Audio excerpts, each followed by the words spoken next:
going to financially recover from this. Hello there, toy collectors. My name is Kevin, aka Toying Around, and I am very excited to bring you this special review. If anything, the Kim family, they're archetypes. Which is sad, but not always a bad thing. I'm okay. I have one. Do you see all the names? Let's try them. Let's still try.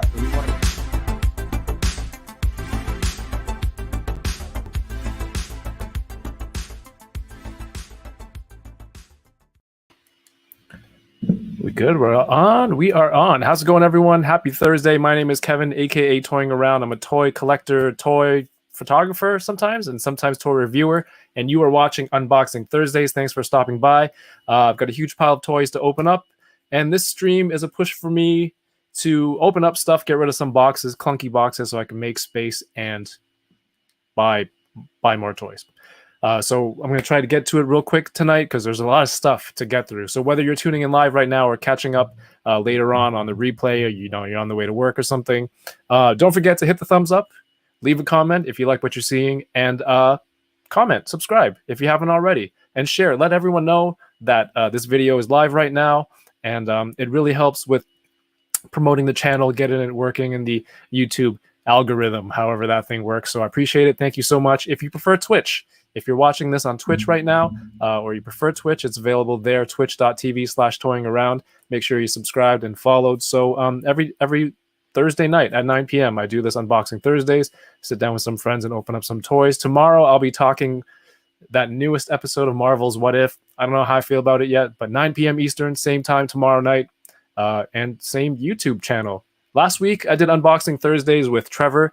You know him as 16shooter on Instagram. And it was a lot of, that was last week, right? Oh my goodness. It's been a while, but yeah, go check it out. Go check it out. All the previous episodes are here on this channel.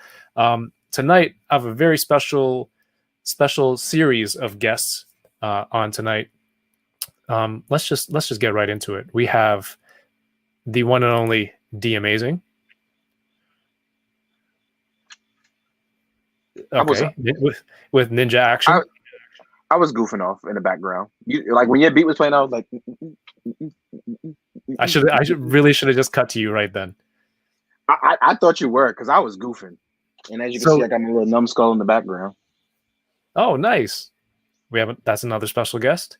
Also here we have our friend 796 Studios, Mario.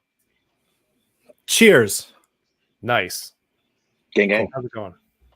What's up? And we have here, there is a new Kickstarter that's live right now from Invincible Toys. They are making Futuristic Combat Soldiers. From Invincible Toys, we have Landon, and also Seth has joined us. What's going on, Seth? What's up, everybody? Yo. Seth made it in. My man got a Yankees hat. I feel you already. Gang gang. Yeah. Well, I'm in Toronto, so we're battling in that little last spot right now. But gentlemen, thank you all. I was actually watching the game earlier while you guys were talking. I tried to listen to it on the radio, and I just got a little sad. I was like, all right, I'm done for the day. I'm done. Baseball on the radio. I'm very old school. I'm sorry. Go sports. That's a very New York what thing is to do. Yankees? Yeah. Who is the Yankees? Oh my God, y'all don't make me feel bad about being a guy that like listens to baseball on the radio. No, that's a New York thing to do. It is a very New York thing to do. New York people have to multitask everything. So listening to baseball on the radio is literally you just be in a barbershop getting a cut in the baseball games on the radio. It's a thing. Yep. Well, every time you get a little pocket of air coming up from the train, you listen to a little bit of the game, go back underground. There you go. I want to shout out people watching right now. Thank you guys for being here. I'm really Landon and Seth. This whole property. I just came across it, I think, earlier this week or the end of last week, and just started seeing the pictures more and more and getting more interested in it. I'm sending it to Mario, sending it to Darais. We're like, hey, what do you guys think? But see, I already knew. Yeah, Yeah, we've done it before. Yep. Yeah, I was already like, man, I just need to know when it goes up, so I can try to get. Mhm.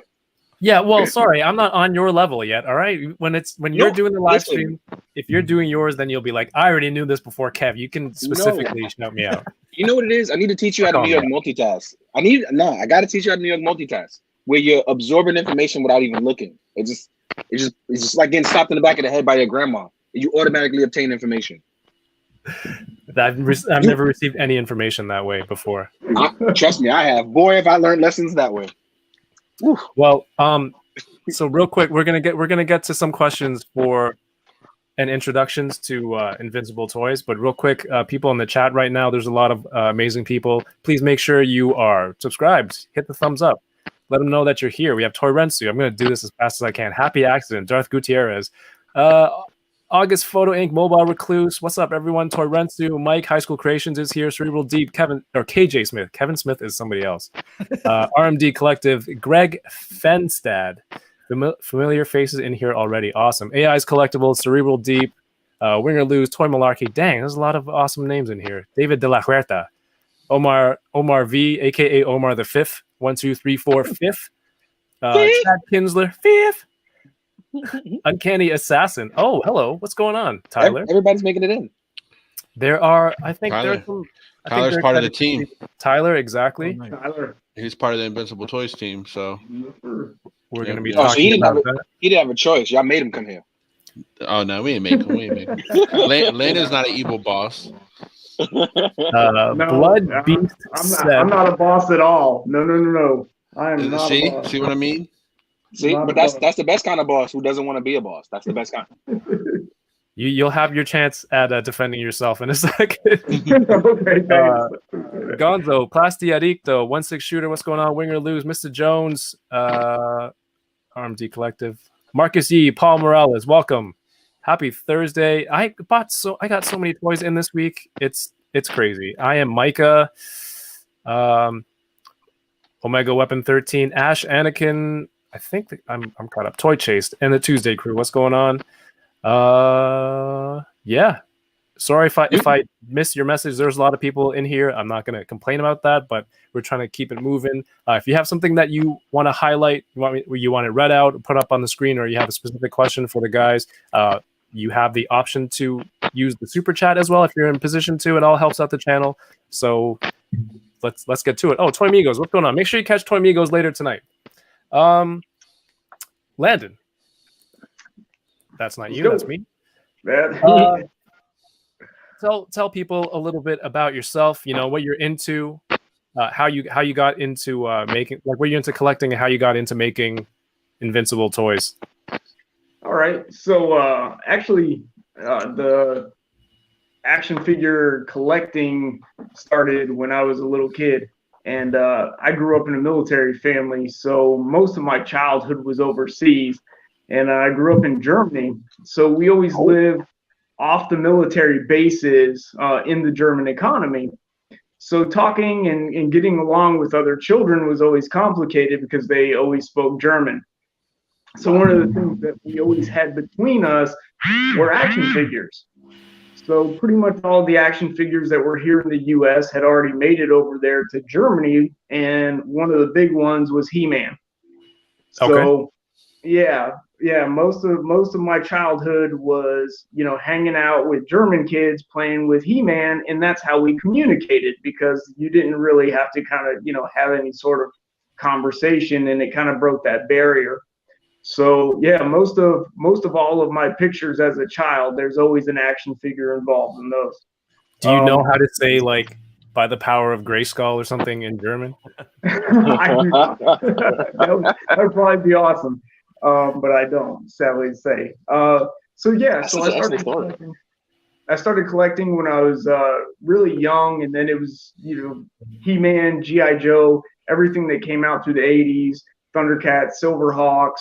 I mean, if it's a cool action figure, I've always been interested in it. The Toy Biz, X-Men figures and stuff like that, collected all of those. So that kind of came up with me. It went in through high school. I started doing customizing, so tearing apart, painting, kit bashing action figures and stuff like that, just because there were things that I wanted personally that other, the companies weren't making. So that kind of got me into it, and that's where I learned pretty much like action figure anatomy and how they work and how they function. Taught myself how to paint them and things like that. And in 2003, we actually started Invincible Toys, myself and one of my buddies, and then the stock market crashed.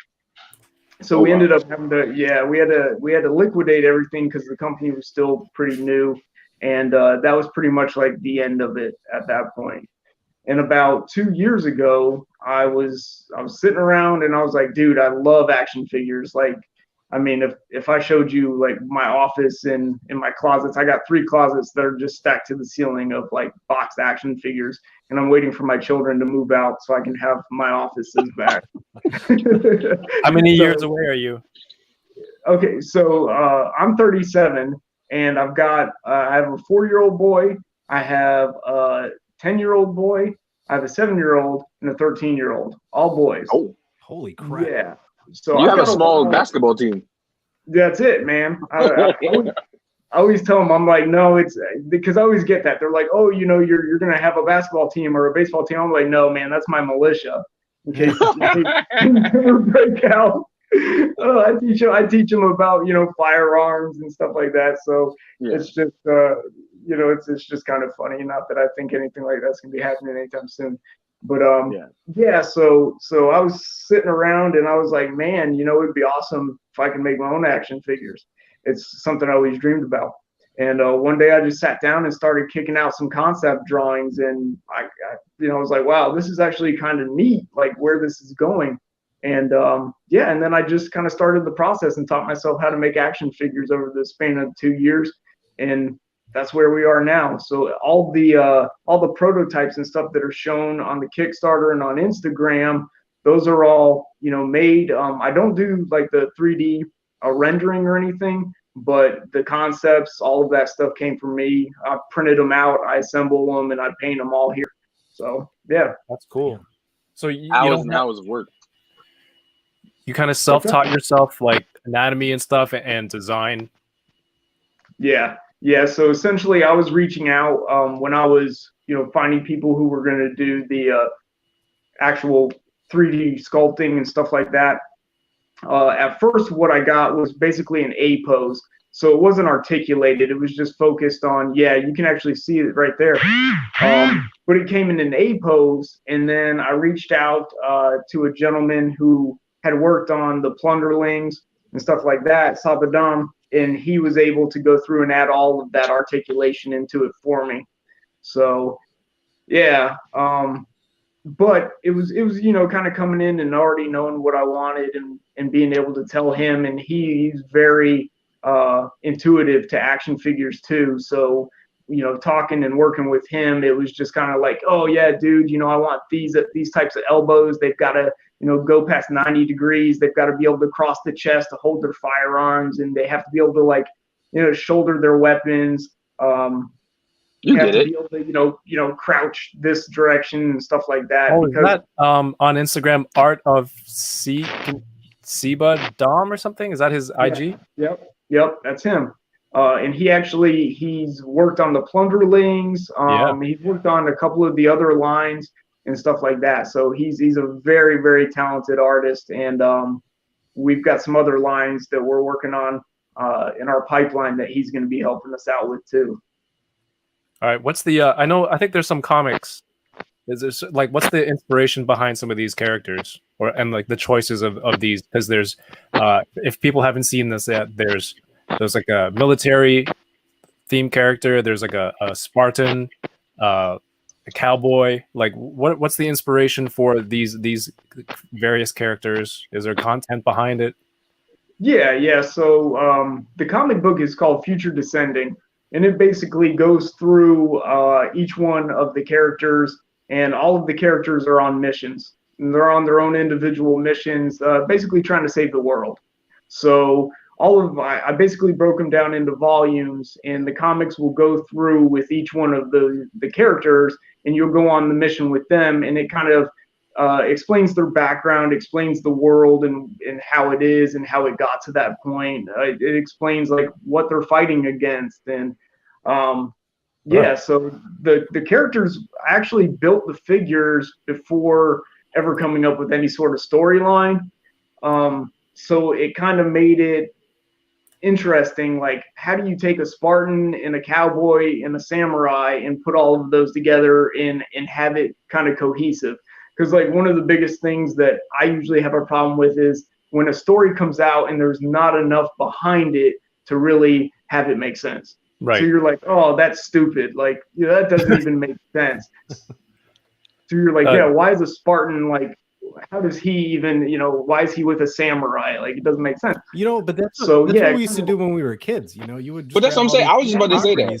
And just mash them up. So I think that's why I like these, because I have no idea, you know, what the story is or what it's going to be. But it's like, oh shit, a samurai versus a cowboy. I'm in. You know. If I'm being honest, you sold me at the fact that the Spartan was teaming up with a cowboy. Like I was in. It's surprisingly cohesive, believe it or not. Yeah. Yeah. The story brings it all together, and it makes it make sense. Okay. I mean, it's a Spartan with a hollow shield. Like, what's wrong? Like, everything about that is right anyway. Like, this is a future Spartan with a cloak and a hollow shield. You might as well call them Spartan America. D and Mario, when you're taking pictures and stuff, do you need like the backstory, or can you just look at these characters and be like, I can already do something cool with this? Yeah. I don't need a backstory. Like, I don't need a back. Listen, as long as toys are able to look cool doing something, I don't need a backstory. You can tell me that I have to take a picture of Hitmonkey fighting a frost giant. I'm gonna go wild. That's it. I don't need a backstory. You give me it, like I've been challenged to do that before. Where it's like take two things that don't make sense and have them fight, and I've done it numerous times. I remember when you guys were doing those competitions, man. Like that was good times. And I think these are cool. Like you don't have to know the story. If someone was looking for, I've always wanted to army build Spartan soldiers. I haven't been able to find like a really cool cowboy looking figure. Like there's what's his face from Overwatch. I don't know, but like, yeah, that the Hasbro one never made it to Canada. Who makes the other ones? Figma. Figma one's truly super expensive. Expensive. It's super expensive for me to buy it to not be invested in that character and Overwatch and to just want like a cowboy. So I think like this is for me, like, and I'm sure there are other people out there who see the wide range that you're hitting with these different themes. Like I think you can get people can get interested in that way too, which is really cool. And I think I have a super chat from Gross Fidelity, fellow Canadian right here. Thank you for the super chat and the support, my friend. He says, wish all the best for this line. Oh, sorry, I had to change my tone as I saw the exclamation mark. Wish all the best for this line. And for the Canadian fans, you can pre-order from ecollectibles.ca. Oh, that's dope. Yeah, thank you. So that's right. Yeah. We started talking, talking about talking about the thing and promoting it on the channel because I've been starting to gain interest in it. And then I saw, I'm like, oh, there's no Canadian shipping for the Kickstarter. And I was like, okay, I'm gonna obviously I have to ask you this when we're live. And then some people also messaged me about it as well. But in that time, almost as if you read my mind or something, you were able to work something out with eCollectibles. Yeah. Mm-hmm. And they have it up for pre-order right now, ecollectibles.ca. So if my fellow Canadians, if you're thinking of getting it, you have that option there as well. And they have. I just want to take a moment to tell Jason B. Michael that he has to order it now because he wants to come out his mouth. So I'm gonna. If Jason doesn't order it, I'll never be on your show, Jason, unless you pre-order this. You hear it? It's because you sent him the picture of that Mythic Legion's green troll, and then you. But that was him. That's literally Jason. It's Orc Jason. It's him in his past life. Oh my god. Yeah. So thank you, Gross Fidelity, and Canada. Check out ecollectibles.ca. Yeah, like you said, I mean that almost happened instantaneously when we were talking about it because you were like, "Yeah, I'm gonna ask you about this," and he hit me up and he was like, "Yo, dude, like." somebody, directed me to you, and this looks really cool. And I was like, hey, how would you feel about being a distributor there in Canada? And he was like, yeah, absolutely. So we talked about it and worked everything out. And yeah, so, and one of the things is like people keep asking, they're like, oh, why is the figures like more expensive when they're shipping it from Canada? And I think I think most of that's pretty obvious, but I do want everybody to know, like, those prices aren't inflated. They're not, they're not jacked up. They're extremely reasonable because we're going to have to get the figures shipped to a port in California, and then they're going to be housed in a warehouse there. And then he's actually going to have to pay from the shipping to get them from California into Canada. So any sort of price that's been added on those, it's extremely reasonable, and there's reasons behind it. And that was one of the things in making these figures in the line, is that I'm a collector. I've got to pay for these figures. So it's not like I'm, it's getting funded and I'm like, oh, I get my batch and I'm doing that for free. Anything I do, I'm actually paying for. So when I put figures on the shelf, I'm going to pay for them just like everybody else. Even I backed them, and I'm a part of the team. All right. So if it's 30, sorry, how much is it for one figure? 33? So right 33 now, right now. Yeah. Oh, go ahead, Right. Landon. Yeah, so right now, for the first 3 days, we did an early bird special because I wanted everybody, who knew about the line, who was interested in the line, to be able to jump on it at the most reasonable price possible. And that's like the bottom line price was that $33. But we could only do it for kind of like a certain amount of time. And then, so it's going to actually end. It ends at 11:58 tonight, and that's Eastern time. And then they'll go up to $35. So, I mean, either way, we try to keep it. Yeah, we try to keep it as reasonable as possible. I really wanted something that was going to give the most amount of quality, for the most reasonable price. We do work. But I think that even at $35, a $2 difference, that makes all the difference for you. Don't get it twisted. That makes all the difference for you. But I think if anybody has the nerve to complain about a $2 difference, you're a bad person. I seen D's face, man. It's funny. Yeah. It was like, I saw like $2. Like, why would you be mad about a $2 difference? Like, you're saving money now if you get it early, and if you don't, it's $2. That's buying yourself a Nantucket nectar for the day. Like, something else we did on those is, even though that price increases, you'll have discounts when you add figures on. So if you get one figure at regular price, you add 2 figures on, you get a $1 discount. You add 3, you get a $2 discount. So we were always trying to work ways to make sure that things were always reasonable and people felt like they were getting a good deal on stuff. I know what it feels like when I find a figure and it's a good price, and I'm not like sitting there and really trying to scrounge money together to add it to my collection. Or it really sucks when you want the whole collection, but you can only get maybe 1 or 2 of them because that's all you can afford. And then next thing you know, the prices skyrocket and you end up having half a collection. So most of the time people might hold on to something because it kind of, becomes something special or really hard to find. But a lot of people just liquidate it because they're like, hey man, if I can only have 2 out of my 5, then why do I want to keep something I'll never be able to finish? So we definitely wanted to make it feasible for people to go ahead, and if they wanted all 5 figures, then they could go ahead and get that up front without it costing an arm and a leg.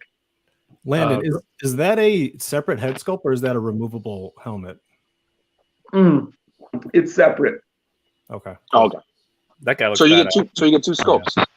Yep, you get 2 heads with every figure. Every figure gets 2 heads. Everybody gets armor. They get the weapons that are specific to them. Everybody gets a pistol and a holster. Some of them have the cloth goods capes and stuff like that. So I mean, it's packed in there. And I'm always like trying to figure out like where I can just squeeze something else in. So some of them, like if you look at the Plains Warrior, he only has the half chest piece. So something I'm trying to do, and once we get to the factory, we'll be able to, there you go. Yeah, if you look, he only has the kind of half of the chest piece that comes across. So something I was looking at is if it's feasible enough and it's not too expensive to actually throw in a half chest piece and a whole chest piece with every figure. Nice. If we can do that, so I'm not saying that's something that we, are definitely doing. It's something I would like to do, and I'm going to try to cram in as much as I can, and try to keep everything within that $35 price range. I have a question. Oh, Yes. before, sorry. It's I'm seeing the shoulder pads on the Plains Warrior. Is that attaching into the figure on the shoulder, or is it attaching to the arm? That's something we're gonna have to kind of work out. Originally, the way that we designed it was like the Marvel Legends Wolverine, where it would have like the two little indents and kind of sit into that shoulder, so that arm could go ahead and rotate, 360 degrees, come up past, the 90-degree mark, and that's what. Yeah, that's kind of what we worked with. That gave the most amount, the most range of motion, where you didn't have to worry about it being hindered. The only thing I didn't like about it was you would have those little indents, but we'll probably try to work it to where it's not really noticeable. It's noticeable enough where it holds the shoulder pad on, but not so much where it's like a giant hole in those shoulders. Awesome. Okay. I'll show you some stuff later that I have an idea for. Hopefully it'll help you. I'll send you pictures later. Well, that's the cool thing about it. Even though we have like the prototypes and everything's kind of worked out, when we get to the factory, we have the possibility of making changes. So if we get in there and we can find something that works better, we can work that out with the factory. Like right now, they just have a T-joint in the hips, and we actually want to be able to work that out where they'll have the drop down, like the G.I. Joe classifieds and our import figures and stuff like that. And it's not going to cost, a lot of money to do that. So if we can work it in, we can do that with the factory and tell them, say, hey, look, we want to take that. We want to work this into a drop down, and it shouldn't cost a lot of money. So any ideas, we can always build upon that now. We're actually working with Tyler. Kevin knows Tyler, and he's a 3D artist, and we're improving on the current models. So our 3D models, he has all of them, and we've talked and we've sat down, and I basically told him, like, hey, look, I want to find a way to get all the weapons, on the figures. I want to make sure that the weapons are modular. They can hook to the figure. I wanted to go and do like little things, like just add details into the pants where they had more texture to them, add some more detail into the pouches and things like that. So we're constantly making changes to them to better the figures, and we're going to keep doing that all the way up until production time. Cool, man. I want to take a second real quick. Thank you to Black Hole Comics for some super stickers. I think that's what they are. It doesn't show up on my stream here, but thank you. Geek Out Show. Yeah, it says, what's up, fellas? Geek Out Show is in the house. Thank you for coming through. So what I want to say real quick, if it's $35 US for one figure, that's around 40 something Canadian. So if you wanted to get it shipped here, if you wanted to get your own service, like ship it to a US address, and then have them ship it up here to you, it's like that's another $10 on top of that for you to do it yourself. So like the pricing, like it's in there, like you mentioned earlier. I know it was a few minutes ago, but like that, instead of you doing it individually, not everyone has that option. So like this is all part of all that shipping stuff. I'm assuming that's where all the pricing and stuff kind of factors in. But there are some questions. Scale wise, what would you put these close to? Legends, Black Series, or like imports like SHF? Oh no. I mean, they're definitely in the American figure scale. Kind of most of us know action figures and stuff like that, and know that when you're talking about the imports are usually a little bit smaller. When they say 1/6 scale, or 1/12 scale, they mean 6 inches, like literally 6 inches. Yeah. And some of them have been getting bigger, and stuff like that. And some of them vary, like the Mafex figures, they vary now, depending on what you're buying, like the Superman and stuff. But as far as like our scale, if it'd probably be more like 3 3/4, a little smaller. I know you guys probably have seen like the Gung Ho and the Roadblock figure from the G.I. Joe classifieds, and they're going to be about the same size as them. Okay. Oh, so they'll be a little taller, like 6.6, 6.7 inches. Right. And the thing is, like, if you get on the Instagram, you can actually see them, and I've scaled them with the roadblock, and you can kind of see those heights. Now they're at 104%, so they're going to shrink down. By the time they shrink, they're most likely going to be around that size. And people ask, they're like, well, why didn't you make them smaller like a Marvel Legends? And the whole point was they're supposed to be futuristic combat soldiers. So I wanted them to be, like intimidating when they were standing next to other figures. And I also wanted them to be able to do things like fight aliens and predators from like NECA and stuff like that. And so I scaled them up a little bit bigger so they could actually fit in amongst a bunch of lines and not just kind of be limited. Because I think the shorter a figure gets, the more limited it is, unless you're like taking pictures and you're using that perspective. But on a shelf, I wanted them to be able to stand in with a bunch of different lines and still look good. Dude, I'm thinking these would pair well with Cosmic Legions. Yes. I was about to say, Legions and NECA, these are going to go perfect for Aliens versus Predator, and these guys jump in. You have Cosmic Legions with these guys. Mario knows what I'm thinking. He's reading my mind. We're on the same page, Darius. And one of the things was like Seth and I were talking about, I said, Seth, dude, I want to see my Spartan figure fight a predator, like Ahab Predator or the Alpha Predator. Like that would just, that on a shelf would be legit.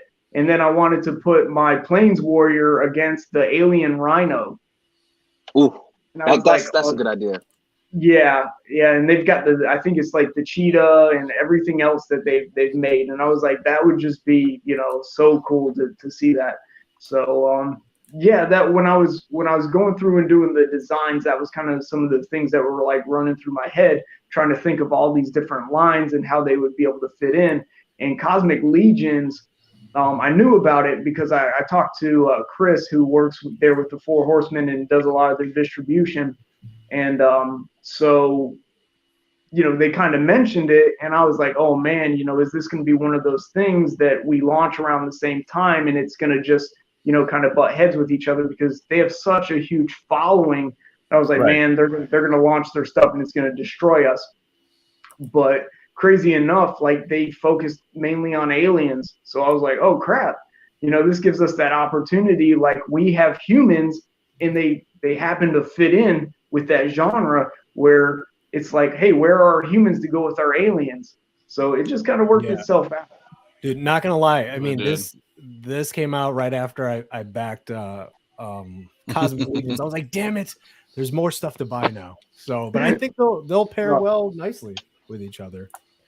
Let me just reiterate for everyone in case they're just tuning in right now. If you want to back this project on Kickstarter, I have the link in the description below. Today at 11 p.m. Eastern, which is around an hour 11, right? For the early bird price? The early bird's going to run to 11:58. 11:58. At 11:59, they'll switch over to $35. It's about 2.5 more hours, roughly. Yeah. I'm going to wait till 11:59 so I can give you more money.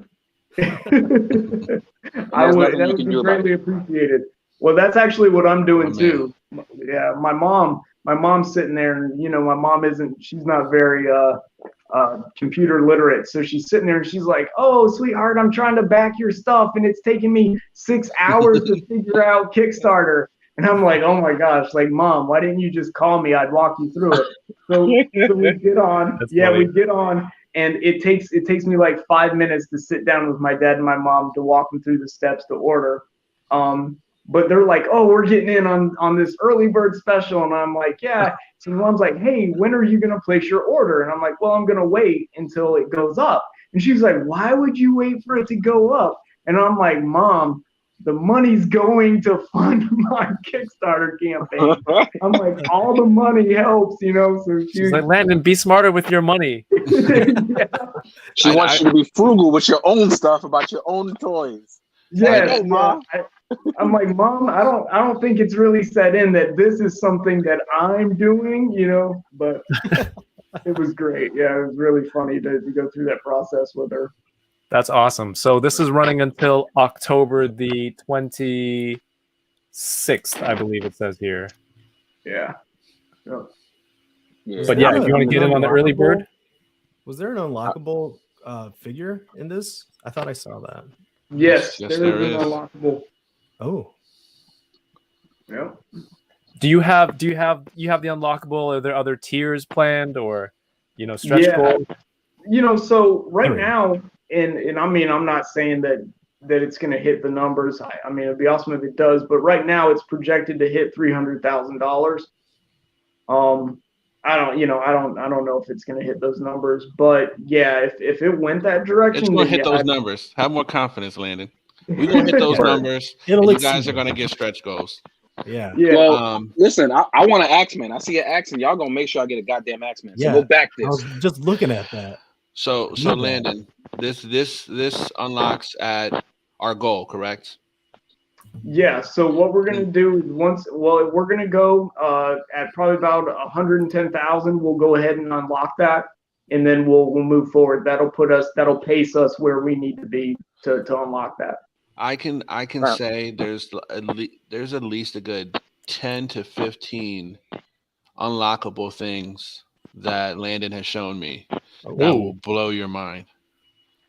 Yeah, Okay. and I don't have. I mean, That's all I'm going to say. They're not even We've set got- up yet because they're so good. We just don't know what to pick first. Don't be lying to me, Seth. I don't lie, man. I don't lie. I mean, I'll tell you right now. I'll give you guys some insight to what we're doing. So we have Wave 2 is already created. It's already there. It's already done. We already have characters. We have 3D renders of them. And the cool thing about it was once we create these first 5 figures, what we did is we part swapped everything around, where we needed to, created more heads, created more unique weapons, and created cool characters off of that. And then, like, if you see it, we changed around the paint schemes. So even though they share those parts, they feel totally different. Right. And in every Awesome. character, it's the same thing. We talked about like the comic and the backgrounds and storyline, but one of the things I wanted to do is why I didn't push that storyline now is because I wanted people to do what you guys are doing now. I wanted you to say, hey, what can I do with my Spartan? What can I do with my cowboy? Are they buddies? Are they enemies? What can they fight? I didn't want them to be limited to one world. And people do that. People see it and they're like, oh, I don't like that storyline, so I'm not going to buy the character. Or they're like, oh, well, the cowboy and the Spartan doesn't fight, so I'm not going to buy them. Like they make these stories up in their head and then they start to limit it to the story.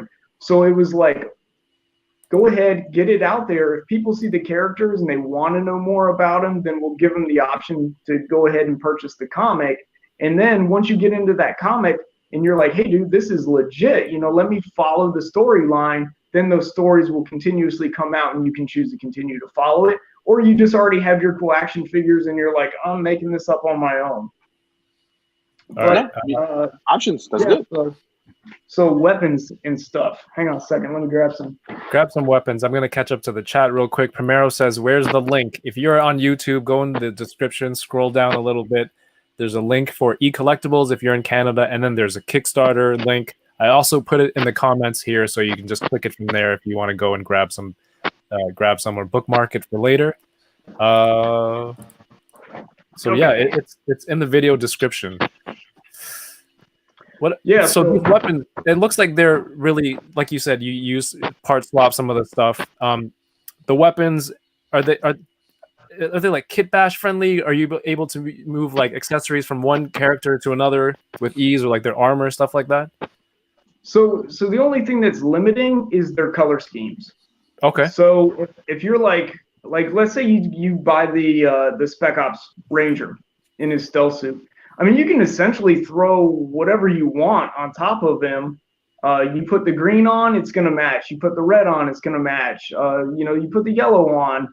Like, you can do those things and you can build them out. We also have it where you can buy the artist proofs and you can do whatever you want with them. Paint them whatever color you want. And like we were talking about these accessories, and what we have down the line is we're going to have an option, and I'm actually working on it this weekend. I just got them all printed off and I'm going to be painting them, is that we're doing grayscale heads. So those heads will be artist proof and you'll get a 3-pack.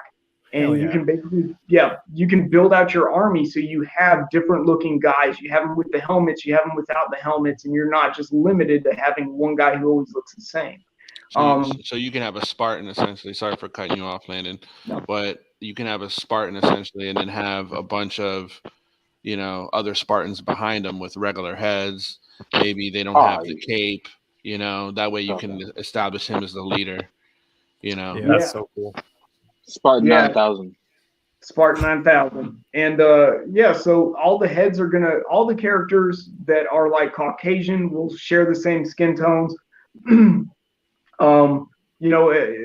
Anything that goes in whatever ethnicity they fall under, so they'll always share the same skin tone when it's done at the factory, which means you're going to be able to take those heads off and switch them out, and it's going to all match up. The necks will match up with the heads. You don't have to worry about like, oh, I got to fudge this, where I got to duck the head down so you're not showing the neck to get it in my picture. So we'll be doing a set of like 3 painted heads, and then we'll be doing a set of 3 grayscale heads, and then we'll be doing a set of 3 armored heads in grayscale, so you can build out those armies. And some of the other things like we were talking about, and if we can get that far into the campaign, or when we get that far, I like to always keep positive thinking, is like, I don't know if you guys can see this. Hold on one second. I will embiggen your screen. There we go. Oh. Okay. Now, let me see. Maybe I put some back in between. Now, if you look at that, this one, let me see where. Giving me real Space Cop vibes. Yeah. Check this out. This is what we're doing. So if you look at the difference between these two. I see. Oh, okay. I see. Yeah. So it's essentially the same helmet, but that fin has been modified so it's smaller. So if you want him to be your Leonidas and he's the leader, you'll have extra heads to pop on the rest of your Spartans. That's awesome, man. You have army. So what we did, we call these power-up packs, where you're basically kind of armoring everybody up different ways. And like this one. Oh shit! Oh, that's sick. Yeah. Demon mask. Don't show him too much, Landon. Don't show him too much, man. Nah, man, give away all of it. No worries. You're giving it away. It's too late. You got to give me all now. Yeah. You guys, it'll be totally more badass when it's painted. But if you look, man, that man, I don't even know if you can get it. But that thing's teeth. It even has the little teeth coming out the front. Yeah. When you turn it to the side, I saw the Oni teeth. Yeah. So the upturned fangs. Yeah, that's the plan. And like here's another option for a sword. I can't really tell you right now who that goes with, but that's a broadsword that's already been, it's already been sculpted. It's ready to go. Can I interject real quick? Yeah. One thing I want to say about Landon, I'm about to get in my feels right quick. But one thing I gotta say about Landon, and when I met him, I was only just doing some fan art for him. That's all I was doing originally. And then he told me his story. He lives in Florida. I live in Florida. So I was like, Florida, man. We became friends. Well, I'm from Baltimore, and I don't like that term, but it's okay. Man, I mean, like you're actually like people in Florida. I don't mean it in the other way. Trust me. Oh, that Florida man haunts me, man. Everyone makes fun of me, but his passion seeps through. Like he doesn't like to brag about himself, so I'm gonna do it for him. But he's worked on this himself for 2+ years, dedicated all his time and his own money into getting everything ready beforehand. So it's not like he's using this Kickstarter to pay for sculpts or any of that. Like he said, he has 2 waves already done.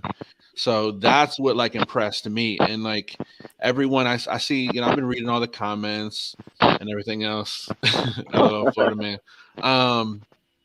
And everyone's like, oh, who's Landon? Is he legit? This, that, and the third. I met him in person. He's 100% legit. He's one of the most nice people, honest people I've ever met. And he wants these figures made more than everybody. And if he had the money, he'd probably pay for to get them print, just make them. exactly himself. So, his passion sees through. He's actually buying his own figures. He's not taking them just because they're his. He's buying his own. And I just got to give big ups to Landon, man. And everyone through this show should see, that come through. And after this, I don't think there'll be any more questions on who Landon is and who Invincible Toys is. Yeah. That's cool of you. Because, I mean, with Kickstarters and stuff, people, you don't have to cry. It's all good, man.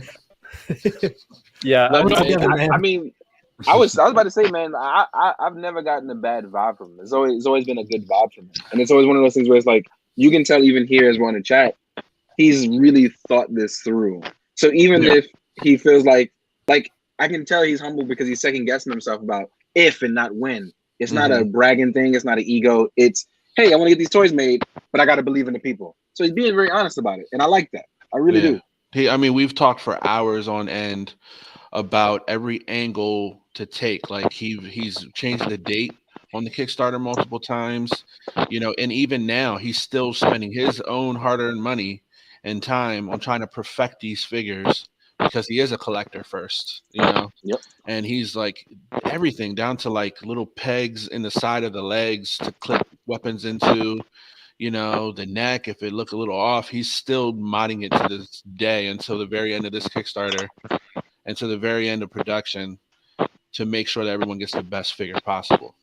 Yeah, you can tell it. There's so many options. You thought it through. You have the artist-proof versions for people who want to customize, people who want to army build. You consider like the variations in helmets and all the different things that you can get. It's like I get the feel that you're invested in this, like you're a collector too. So you're like, I think every collector who wants to make their own toy line is like, it's because there's something that's missing for you out there. So that when you have this opportunity to make it yourself, you want this line to embody what you would want in toy lines that don't have this stuff. So I can kind of see that you're like, you can have all this stuff out there.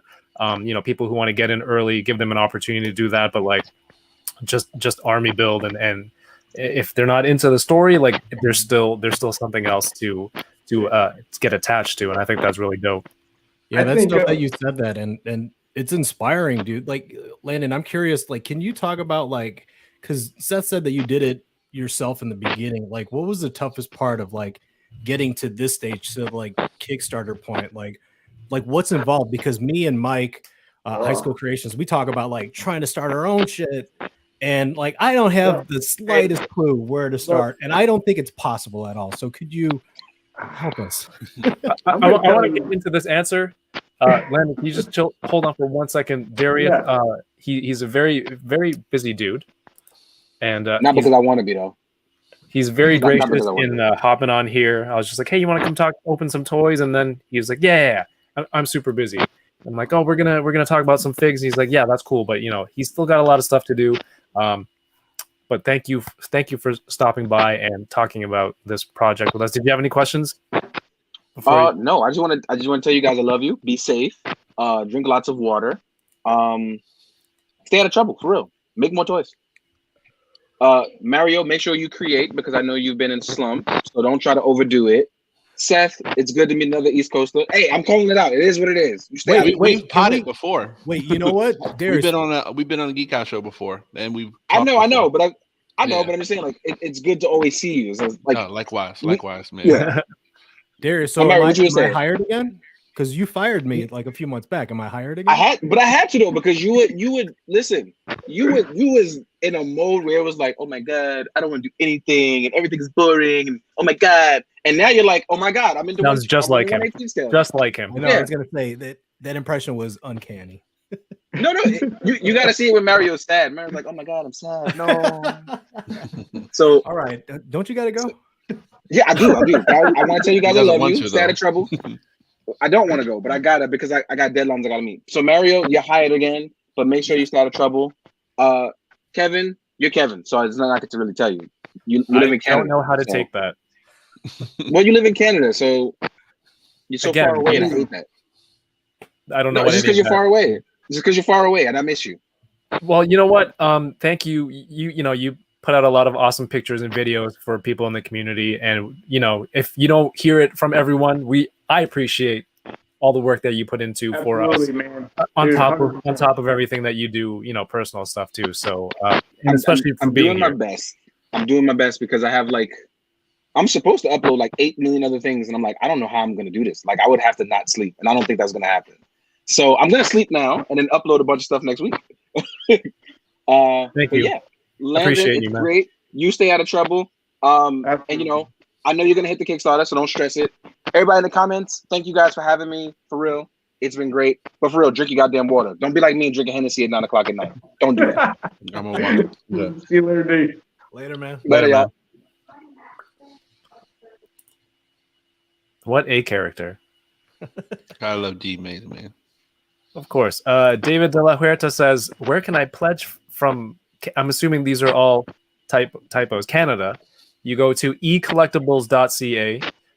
They have the exclusive distribution for It could be Cabana too, so he could be okay, in a cabana somewhere. He's in the wanting to cabana pledge. just chilling, and he just wants to buy. Isn't that the life? Just hanging out in a cabana, buying toys. That's what I would be doing. I'd be buying them from a cabana too. ecollectibles. I'll pull up the website real quick. Oh, sorry. So, Landon, Mario's question to you was, how did you get to this Kickstarter point, I believe? Man, I mean, okay, so I know you asked what was the hardest point of it? How did you get here? What do you do? The steps and everything like that. And I will tell you right now, I will help you through this. If that's what you want to do, I will help you through this. Do not do it on your own, okay?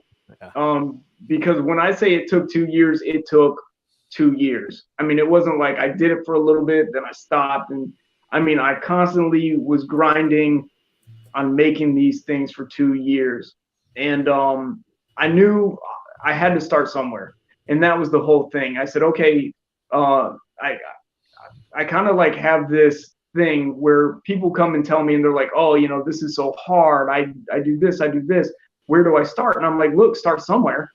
You just got to start, get started. It doesn't, as long as you're putting your foot forward and you're continuously moving, you might start, when you're here, you might have to take a couple steps backwards because maybe you overshot it, but at least you're starting. If you sit back and you always, go, oh man, I just don't know. I can't figure this out. I don't have any information, and you're not moving, then you're never going to get anywhere. So I just kind of started, and I said, man, I got this idea, let me do a little bit of work on it, and then let me just kind of start reaching out. And I just kind of, in my mind, I tried to figure out what the next step was. What did I need, to take this pre-made action figure and to get there? So I knew at first I needed to have a concept. I had to have something. I had to have these ideas in my head to ever get to this. So I took it and I drew it up and stuff. And I mean, I'm not a bad artist, but I knew somebody could do better. So I had to have that all cleaned up. So I took it and I sent it off to another artist. I said, hey, look, this is my concept. Can you clean this up for me? And they went ahead and they redid the drawings. They cleaned everything up and got it back to me. And then I went through and had everything colored up. And then the next step, I knew I had to get it sculpted. Everything is going to 3D printing, and that's what the factories are working with. So I reached out. Really, my biggest friend was Fiverr. You can get pretty much anything you need art-wise on Fiverr. So I went through, hundreds of artists until I found the one that you seem to match my style the most. And then, I went with them and I said, hey, look, this is my concept drawing. This is what my plans are for it. Can you go ahead and sculpt this out? And they went through and they did all of the sculpting. I gave them the specifications on how many heads I wanted, how I wanted, weapons and so on and so forth. And they sculpted it in a solid A pose. So an A pose is basically, it's just kind of standing there, arms and legs kind of out to the sides. And the big point in that A pose is that all of your details are there. Not so much your articulation. Articulation isn't going in at that point. But you're going through and you're basically working through the details. Does the helmet look right? Does the unhelmeted head look right? Do my weapons look clean and crisp and have all the details that I want in there? And once that A pose was done, then you're going to get into putting in all of the articulation. That's probably one of the hardest points because there's not a lot of people out there that are doing that. Mario, what are you working on? Why am I not a part of this? What? Oh, between me and Mike. Yeah, Well, you what bastard. what would you bring to the table? My quick wit. Yeah, well, you've been part of those conversations. Mike and I have no contributions whatsoever. Well, I think every toy collector's dream is to eventually come up with their own, line of figures or their own concept, right? But You're for right. Mike and I, I'll make my own. Yeah, well, you got the Monkey King type thing going for you, and that's it. And then Mike and I were thinking more about along like the dios and stuff. We've had these conversations on or Unboxing Thursdays several times. Yeah. Thank you for paying attention. And that's very feasible. I mean, I've talked to people about doing dios and stuff like that, because really what's happening is you're putting in so much work into those, and then to get that dio together, you're painting it, you're sculpting it, you're carving it, you're doing all those things, those little intricate details. And really what you're paying for is, styrofoam is expensive, but most of those things, the popsicle sticks, the straws, the little fencing and plastic pieces, that's not really so expensive, but it's your time. You're putting in just so many hours that's what somebody's paying for. And honestly, even like when you're doing custom action figures, somebody's like, okay, I'll give you $100 for that. And you're like, wow, like I've invested so much time and effort into this, $100 doesn't scratch the surface to what this would actually cost, but nobody really understands that. Nobody sees the work behind it. And it's almost like the better your product is, the better your custom is, the better your dio is, the more it looks factory, the less people honestly, I almost feel like respect it price-wise in a way, because they're like, oh, that's just another action figure, that's an action figure that took, maybe hours. I did a custom Emperor from Warhammer 40K. And that took me months. It probably took me 3 months to sculpt this thing out. And people see it and they're like, oh yeah, that's so cool. But they just don't understand all the time and effort that was put in behind it. So on those dios, man, I think there's ways to do it. I think there's some really good ways. I think it's all going to be pretty much doing it in 3D and then taking it, hollowing that out, and then taking that into a factory and having that probably retro casted, where it's going to cut down on the price and it's going to cut down on the plastic.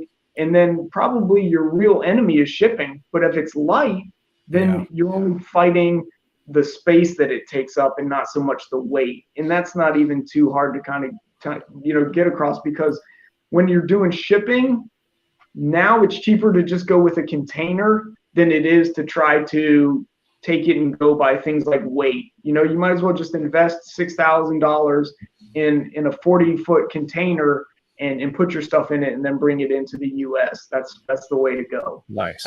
I think where we're stuck at, Mike and I were stuck at, is like, how do we get these concepts? Because we've obviously built, prototypes. And then it's like, how do we get them to the factory? Like, who do we even reach out to? Like, Mike actually built a single display piece, and you can check it out on his Instagram. It's High School Creations. And then he cast the entire piece in resin. And I'm like, okay, so this seems like we're working in the right direction. But in terms of getting it on a bigger scale, we who did you present these final sculpts to? Multiple factories? Is there a liaison? So what I'm going to do is I'm going to kind of give you a bunch of different options there. And each one of them have their different drawbacks to it. So you have places like Alibaba, where you basically go on there. There's a certain way that you look for a factory that are going to give you the factories that are going to be the top rated. So you have to go through, you have to know how to work it. Get on YouTube, look at the videos on how to factor through those things, and to get the right factories, that are gold label, that have $1. There's certain symbols that these factories basically a rating or something. Yeah, it's a rating. That's all it is a rating system. But each one of these things, each one of these ratings basically tells you how good that factory is, how much they produce, how well they produce, when they produce, do they deliver on time, and all these things. So once you get that figured out, you know what you're looking for. And you basically just get on Alibaba and you find probably I'd probably say about at least 25 factories. And what you do is you take your designs. It's usually whatever your hand drawing is. I would always submit something like a hand drawing. Never submit your 3D renders, Right. unless you start knowing that you're That's probably where all those bootlegs come from. Yes, Yeah, exactly. They will take your stuff. So especially if you don't go with them, because then they got nothing to lose. So before you start submitting 3D renders, show them your drawings. Say, hey, look, basically these are my dimensions. This is what it's going to look like. If you can show them, if you built that dio and that is your prototype, create that prototype. That's the good thing. You guys have that ability because you're already doing it. Show them that prototype and say, hey, look, this is my measurements. I want it retrocasted. I want it hollow, so on and so forth. I want these parts movable, and they'll give you an estimate on how much it would cost, what your minimum order quantity is going to be, how much it's going to cost per minimum order quantity, what their factory capabilities are, like all of those numbers, they're going to give it to you. And there's basically like a chart where you say, hey, look, this is what I want, and this is the information I want. I don't want all this other crap. I just want this information. So you're cutting down on what they're feeding you, because they'll feed you a bunch of, pardon my language, they'll feed you a bunch of shit to get you, where you're just unsure and you're more overwhelmed. So, you send that out to those 25 factories, and then that's when you basically break that down and figure out which ones are going to give you the best benefits, depending on price-wise, time-wise, how they stack up in the chain, because you might get 5 factories that have decent numbers, but one factory might have a better number here, like your minimum order pricing might be better, but the figure pricing might be really high. So you have to crunch all of those numbers to really figure out which ones are going to work for you, and then basically narrow it down to like 3 or 4 companies, and then work on your communication with them, and then go with the one who has the best numbers and the best communication. Because what I found is I might have a factory and I like what they can do, and I'll like, hey, can you send me samples? And they'll be like, we don't send out samples. So I won't go with them. I'm like, well, if you can't tell me what you can do, then that's a red flag to me. So now that might limit me down to 3 factories. And if I'm talking to one and it takes them forever just to even respond to my messages, I'm like, I'm not going with them, because what do you think is going to happen when they're working on your project? Right. So it'll work itself out to where you figure out that factory. So that's one option. Another option is to actually go with somebody who does it in the US and works on those things.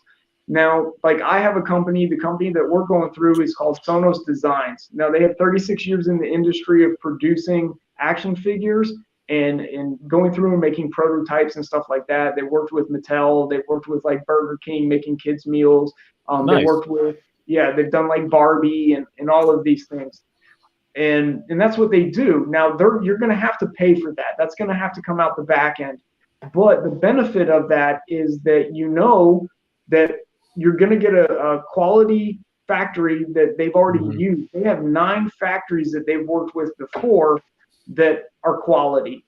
So when your project goes out there, you're not worrying whether or not they're going to be ripping you off, whether or not you're not going to be able to actually, take your project and give it to the people who backed it. And that's a big peace of mind. That's the biggest peace of mind, because there are so many of these projects, and I'm not going to name any of them, but I'm sure most of us have probably funded the same ones, and we know the ones that didn't come through. But they went with factories, and they came across problems, and then they were basically kind of held like ransom. Their molds were held ransom, and they said, hey, we're not giving it to you until you pay us more money, or they wouldn't communicate with them, and they had to send people over there to get those molds, and then those projects finally came to fruition. You don't want that. That's the worst thing that can happen, because we make $98,000 on Kickstarter, and we invested in a factory and we don't get anything. I've got to be responsible for that. I got to be the person to stand up and say, hey, look, I'm sorry, but this is what happened, and try to do the right thing by people. So having that peace of mind, so having to pay a little extra here and there on that back end to have somebody who has quality factories already lined up, they've already been in the business, they can give you numbers like how much is it going to cost for packaging. They can get these price quotes directly from their factories, and their factories have basically the best prices because they've worked with these guys before and they know that they're quality. So they know the company is quality, you know, the factory is quality, and they give them preferred pricing on whatever you're working on. So even though you pay a little upfront for that company, you're getting it on the back end through the factory because they're giving you these better prices. And that's what we're doing. That's what we're working with. And then I'd rather pay for that peace of mind for sure, man. I didn't even think about that whole like holding your molds as ransom type. Yeah, you have to know who you're getting in bed with. I know you are a slut, but you know, like you don't want, like you said, you don't want to send out your models and designs out to just anybody offhand, stuff like that. So it can, especially like somebody on the other side of the planet, like what recourse do you have if anything were to happen, right? Nothing. So if you want something more local, like this one you mentioned in the US, you know, you have laws, I guess, to protect you. And this is kind of the thing. You're working with a U.S. company that has connections in China. There's never. I'm going to tell people this. It's, you know, it seems to be like something that people don't want to talk about. But and you can ask Seth. I've always been very transparent about everything. If you want to know what something costs, I'll talk to you about what something costs. If you want to know how something was made, I'm not one of those people like. I don't hold that stuff in. I believe in sharing with people and letting things, you know, kind of grow the community, grow somebody's hobbies or dreams and things like that.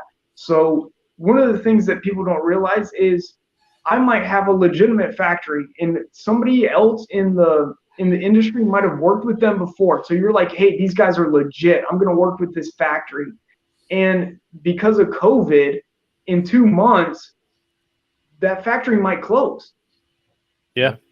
And it could happen, and there's no guarantee. That's the bad part. There's no guarantee that this factory is going to be open. You know, you're basically taking the best bet. You're saying, hey, look, these are factories that have the best turnout, and they have the best service record, and that's what I'm going with.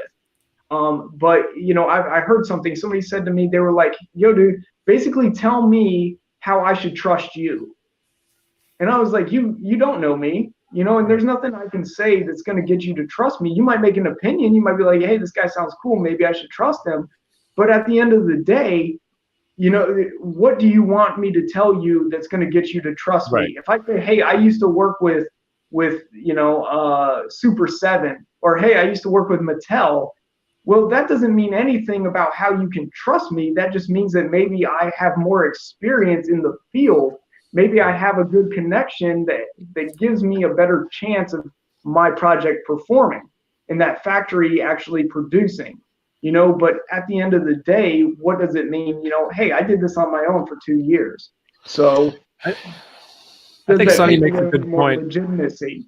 Sonny makes a good point. Like you being out here and speaking to people, you know, at least they can see that you're a collector.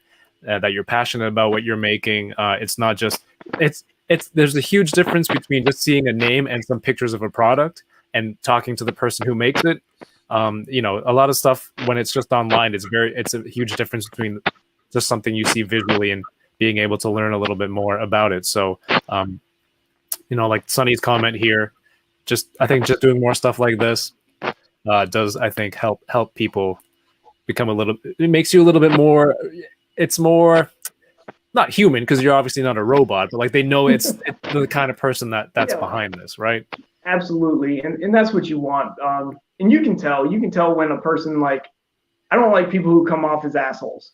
You know, I'm like, you know, like that really turns me off. I'm like, yo, dude, you have a really cool line or action figure, or you have an idea, but I don't want to back you because I don't like the way you operate. I don't like the way you treat people. I don't like the way you talk to people and stuff like that. So I won't back a project.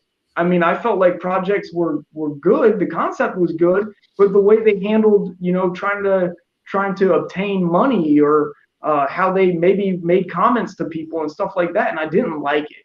You know, so I was like, well, I'm not getting in on that, and I'm not backing that line. So yeah, I mean, I totally understand that, you know, seeing somebody that you feel like you can trust definitely builds, like, you know, that kind of unseen bond between a person who's trying to collect and then the creator. Absolutely. There's a question from Papa Schmitty. I don't know if you've determined this yet or not. I mean, you just launched the Kickstarter a few days ago. Will these be available at retailers later after being funded, or after they've hit the backers' hands, or is it just going to be? I don't know. Obviously, it's a little bit down the line. Yeah. So basically, there's a lot of things that go into getting into retail stores. So I can go in and I can go into a comic book shop, and if they want to go ahead and purchase figures, that's no big deal. They, just like reaching out and getting a distribution in Canada, basically what we were doing was saying, hey, you're willing to distribute, I'm willing to sell it to you, let's work something out.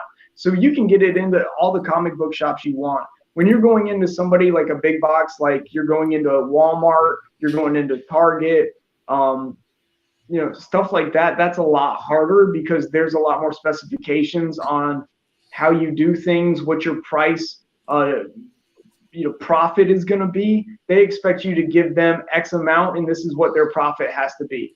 Your figures actually have to be handled differently. Like right now, I can put a price range on those figures and say, hey, this is for 12 years old and above, and I don't have to do safety testing on them, which means, they're not going through and like testing all the paint and stuff like that, because you aren't taking that and sticking it in your mouth and chewing on its head.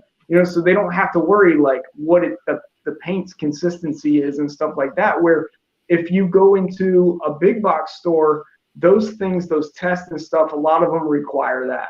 They require you to have all of this testing. Yeah, so it's a lot more in depth than most people would think. But it's always an option. I mean, if it gets to that point where a big box store is like, hey, we're interested in taking the line on, and it's feasible for the company to do that, and I feel like they're treating customers right. That's the biggest thing. You got to be able to treat the customer right. I'm not selling you or giving you my product, and you're not treating people right on the back end. Yeah, so, if Walmart shows up with the bag, you're like, I'll go get this certified. I'll go get whatever checked. With that being said, we are trying to have a website after this. Yes. Nice. So yeah, do it yourself. That's the best way, right? If once you figure that out, once you have the line out there in the hands of the backers, well, if and when this gets backed, I'm pretty certain that it will. The best way to do it is directly with yourself. You don't have to. But back it now, so you're guaranteed the figures. There you go. Don't wait for it to go to stores. Yeah. Why did I even read that question? Why did you even ask that? Just go back and now, guys. The early bird. It's available until 11:58 p.m. Eastern time. If you're in Canada, you have the option to back it from ecollectibles.ca, and you have until October 26th to back the Kickstarter. So make sure you guys, as our friend of the channel, Adam Van Wickler says, don't be a butthole and wait till the end. Yeah. You don't get charged until after the Kickstarter ends. Right. So I'm relatively new to Kickstarters. I've only done like 2, but for people who don't know, like you can get a pack of 5 figures or whatever. You don't choose until the whole thing is backed. Then they have the backer kit. You go in and then you do a survey and you let Landon know and the company know which characters you want from your tier. So that's one thing. It could be all Spartans if you want. Yeah, you can have 1 of each, 2 of each. And that's one of the things. We were talking about my mom and her going through the process. It's funny. It is funny, but on the other hand, it isn't, because I don't like it when a platform is so complicated that any reasonable person should be able to get on there and work that platform. And Kickstarter is not operator friendly. I'm going to be the first one to tell you that, because I remember getting on Kickstarter for the first time and going, where is everything at? Why is this separate from this than this? Yeah. Why can't I get on and read about the project, watch the video, and scroll down and be like, I want Spartan, click, add it to my cart. How many do you want? I want 2 of those. Okay. I want, cowboy, click. How many of those do I want? I want 5 of those. Click. And then it just total all of that up and say, okay, this is your total. Are you ready to pledge? Click. Yep. And then it says, hey, this is what you're gonna this is what you funded, and you're going to be, this is going to be charged on this day. And and that's easy. And Kickstarter is not designed that way. And I get it that, you're not always buying action figures. But what's the difference between me buying an action figure and me buying an electric bike? Maybe you're only selling one electric bike, but it's easier for me to scroll down, read about you, watch your video, pick it, click it, put it in my cart, and fund it. So yeah, when I backed Animal Warriors of the Kingdom, that was the first one I did personally, and I'm like, I don't know how to choose any of these characters, but luckily, Spiro Toys, Jason, yes. he's super chill, and I messaged him on IG. He took the time out to explain it to me. So I can't imagine for any other project or other people who don't have that kind of that kind of option to speak with people backing. It's like it can be a little bit frustrating at first. Now maybe we can make a video when I pick my figures. Maybe I'll do a video and we can post that on the Instagram page to make it easier for people. Yeah, maybe that's what we'll do. Because I know it's not, like you said, it's not just our line where these issues are coming up. It's coming across with everybody's Kickstarter. So maybe we can do something actually walking people through and post that video somewhere, and where people can actually see it. But for those who don't know, when you get on there, you click on that link. You're going to go through. You're going to see all those promotional pictures. Figure out the ones you want, and then you're going to go over.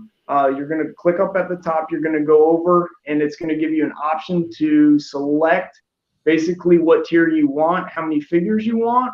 Right. Yeah, here we go. Well, actually, there it is. So if you could just scroll up or down a little bit so we can get to the top of the video. There we go. So what you guys are looking at now is our video. It's got that little green arrow. You can watch the video, see what we're all about. And then get a strike. Yeah. I'm going to get a copyright strike, and I'm going to send you the bill. We won't tell anybody. Why would... Only a few brave heroes will rise. Armed with advanced weapons and armor, they push back in the fight for humanity.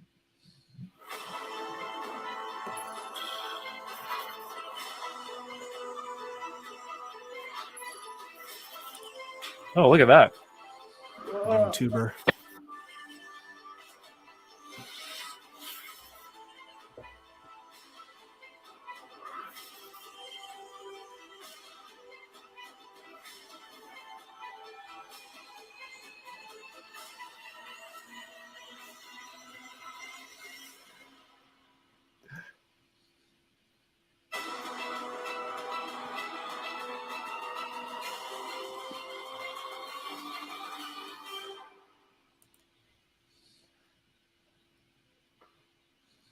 Oh, those icons, like a sticker set or a pin set.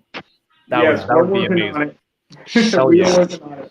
It's all in the I works. was just thinking, I'm like, man, I need like 8 Spartans at least. Sonny said, I spent 3 days trying to figure out how to back Spiro Toys. I just looked at my engineering degree and ugly cried. Yeah, so yeah, if we could walk people through it right now. So here's the video. You can see the video. We watched it. As you scroll down, you're going to see all of those pictures, all the promotional pictures of what we're basically offering. And it tells you about us. It tells you about the line and what we're doing. And then you get the promotional pictures underneath those. It gives you like a little brief bio of all the characters and kind of like what their personalities are and stuff like that. Yeah. And then it even says down at the bottom, there's the comic book cover. And then there's some comic book art right there. That's what the comic book art's going to look like on the inside of it. Nice. Yeah. And we're going to have an alternate cover for that, a black and white with all the characters on it. This is the inside of the comic. These are our grayscales. Like I said, we're going to be coming out with another 3 helmeted heads and another 3 unhelmeted heads for those. And then we'll be doing the 3 colored heads for everybody else. And those are going to come out through the unlocks. And then, yeah, it basically tells you kind of like how Kickstarter works and how things are going to be funded down at the bottom. But then if you go up here to the top, it says, back this project. And there it is right there on the right. Once you back the project, it's going to bring you over to your options. Yeah, Kev, let's see that credit card number. I'm sweating right now. I'm like, am I logged in? Am I logged in? Yeah, log out real quick. Yeah, so here it has all of our options, and then all you have to do is select the ones you want. A lot of people are like, hey, I don't see Ranger in the stealth suit. So when you get here and you select your figure, it's going to bring you over to the option, and then you'll see Ranger in the stealth suit, and you can go ahead and add that in at that point. So you go ahead, you select the one you want, you select shipping to US. It's the only option, so it's not too confusing. Poor Chamba. Yeah, and then go ahead and click your submit button there, the green button. And then it brings you here to the options. These are just options. So if you want to do an add-on and you want to do the Ranger in the stealth suit, or you want to do it in artist scale, you have your options, and those are just add-ons. So you can choose those at this point. You click on those, and it'll automatically. Is the Spartan cape wired? The soft goods, is it wired cape? Yes. Nice. Awesome. Oh yeah. And he's a collector first. He thought of everything. So this is the thing too. I went and we're trying to get them double-sided. So like Spartans is red on the outside and black on the inside, so it's reversible. Nice. Right? Okay, that's very cool. Yeah. Now that's what we're shooting for. Now the wire too it's thick enough to where it'll hold, but not too thick where it's going to be, cumbersome. It'll hold on that figure. So when you have your figure and that's on there, you can get it and it looks like he's, kind of in that. You know what I mean? I've heard some people comment like the wired soft goods cape is worth the price of admission already. Yeah. And then if you look at that Spartan, how many hands and accessories that it comes with, like it's a no-brainer. Yeah, and it's clasp. You got a clasp on there too, so you can clasp it across the front. And something we did, which I haven't seen this, and maybe you guys could correct me if I'm wrong, but if you can see it on the cape, we actually weathered the cape. Oh, very nice. Yeah, so your Spartan's not running around looking like he just got out, the dry cleaners. That's a good little detail right there. That's awesome. Landon, I don't know why I'm here. You don't need me. He was so nervous to come on, and he's killing it. He just wanted you to come on to do that part where you talked about it. Yeah, you're a man, dude. He needed that I'm Flavor Flav. I'm Flavor Flav right now. I needed somebody to hold my visual hand through this process, and you've always been that guy, man. You've always been that person that's. I'm proud of you right now, man. You're killing it. You're killing it. Nice. That's so cool, man. Well, is there anything else you want to tell people about the project? I do want to get to opening some toys and unboxing because I forgot we had toys open. I know, me too. Yeah. About the only thing I have, if anybody has any questions, I'm more than happy to answer the questions if I haven't already answered them. Speaking about unboxing, I've got 6 guys over here. I got 6 prototypes that if that's something you guys want to see, then we'll put them up there. Oh, shoot. Yeah, of course. Jace Figs wants to know, is it going to be on BBTS? Yes, it actually is going to go on Big Bad Toy Store. The price is there's going to be a difference in price when it goes to Big Bad Toy Store outside of the Kickstarter. Right. And once again, there's just certain margins and stuff that have to be factored into that. They ship differently. Like we will be shipping, but your shipping, if you look, it's at $0 because we wanted everything that was pledged to be shown towards the actual campaign. We didn't want shipping to be shown. And one of the things is that when you do a Kickstarter, let's say you do $35 for the figure and you charge $10 for shipping, Kickstarter actually counts your shipping into your overall number.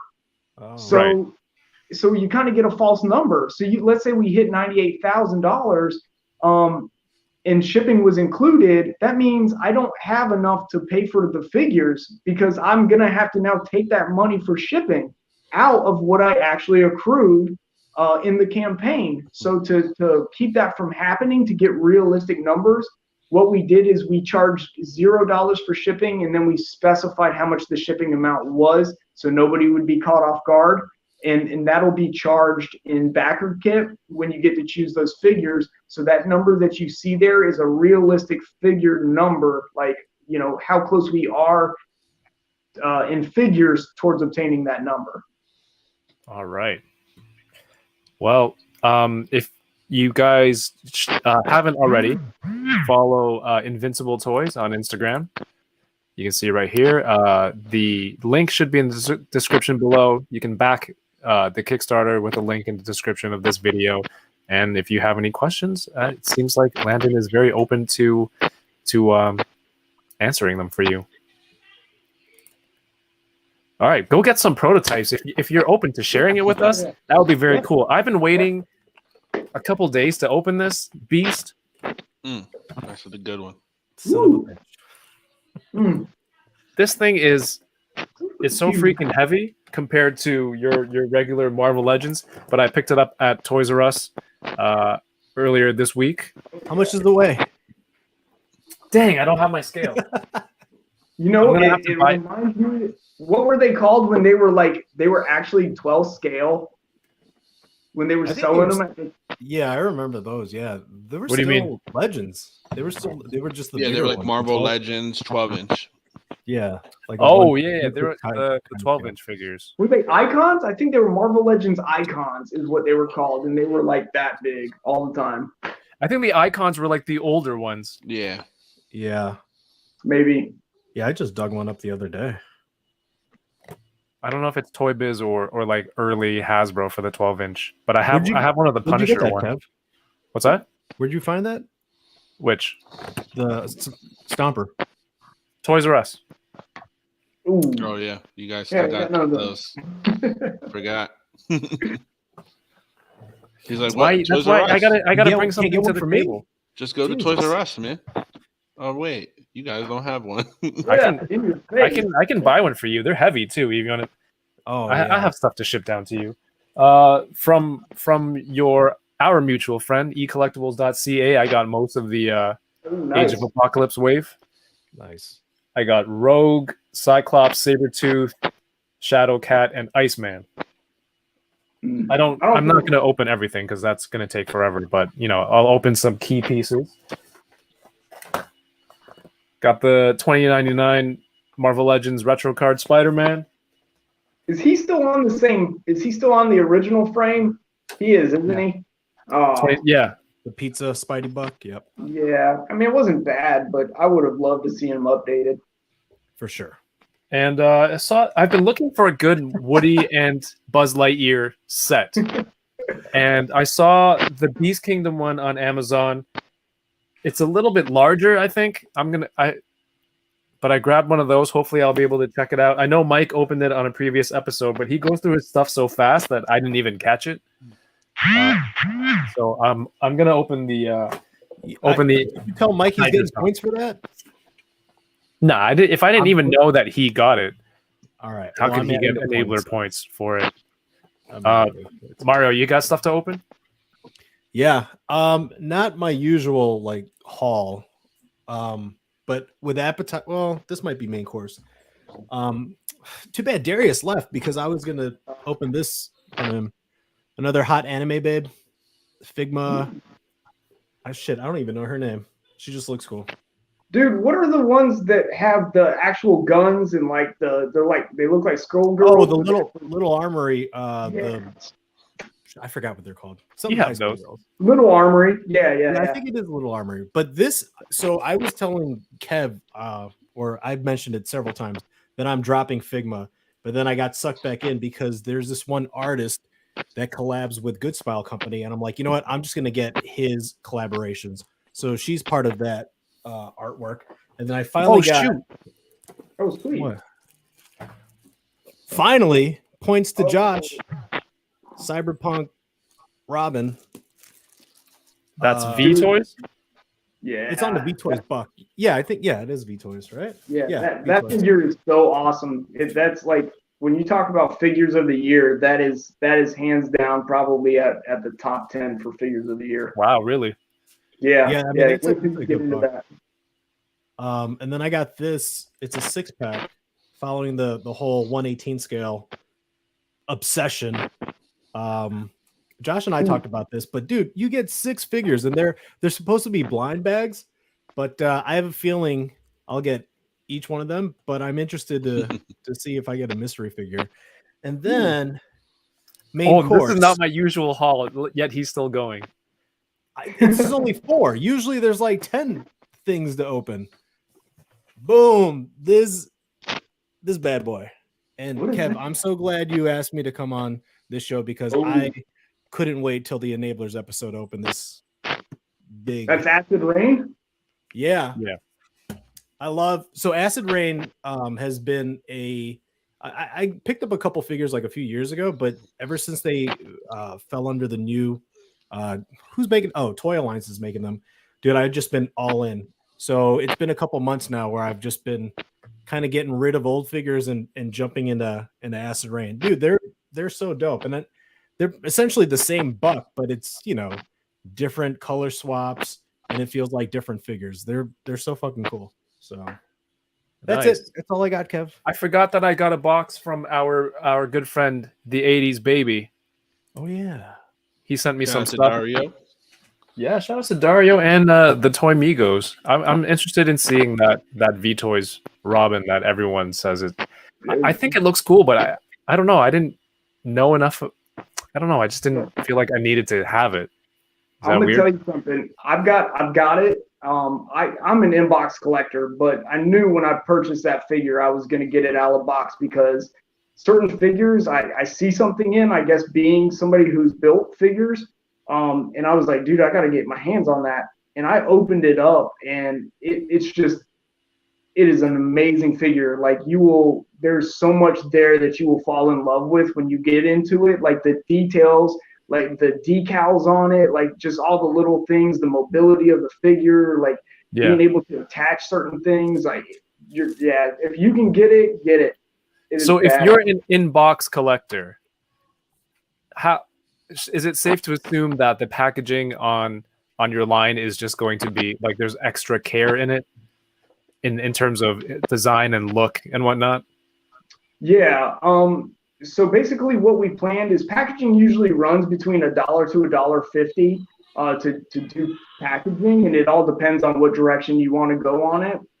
So we work with Connor from Press Pause Photography. He's on Instagram. Check him out. Like his photography is amazing. He did all of our pictures, our promotional images.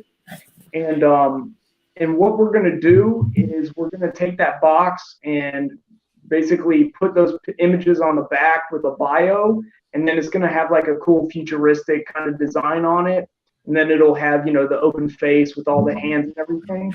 So it's basically going to be the same size as the G.I. Joe classified line, same thickness, same height. So it'll fit in, if you do have it and you collect and you keep it in box, it'll fit in with your other lines. That's very cool. You guys have anything to open? You want to stick around for a little bit of unboxing? Or you... See, I opened everything already. So my Sentinel, I have a Sentinel over there. Oh, you have your Sentinel? All right, you're gone. You're all right. Get out.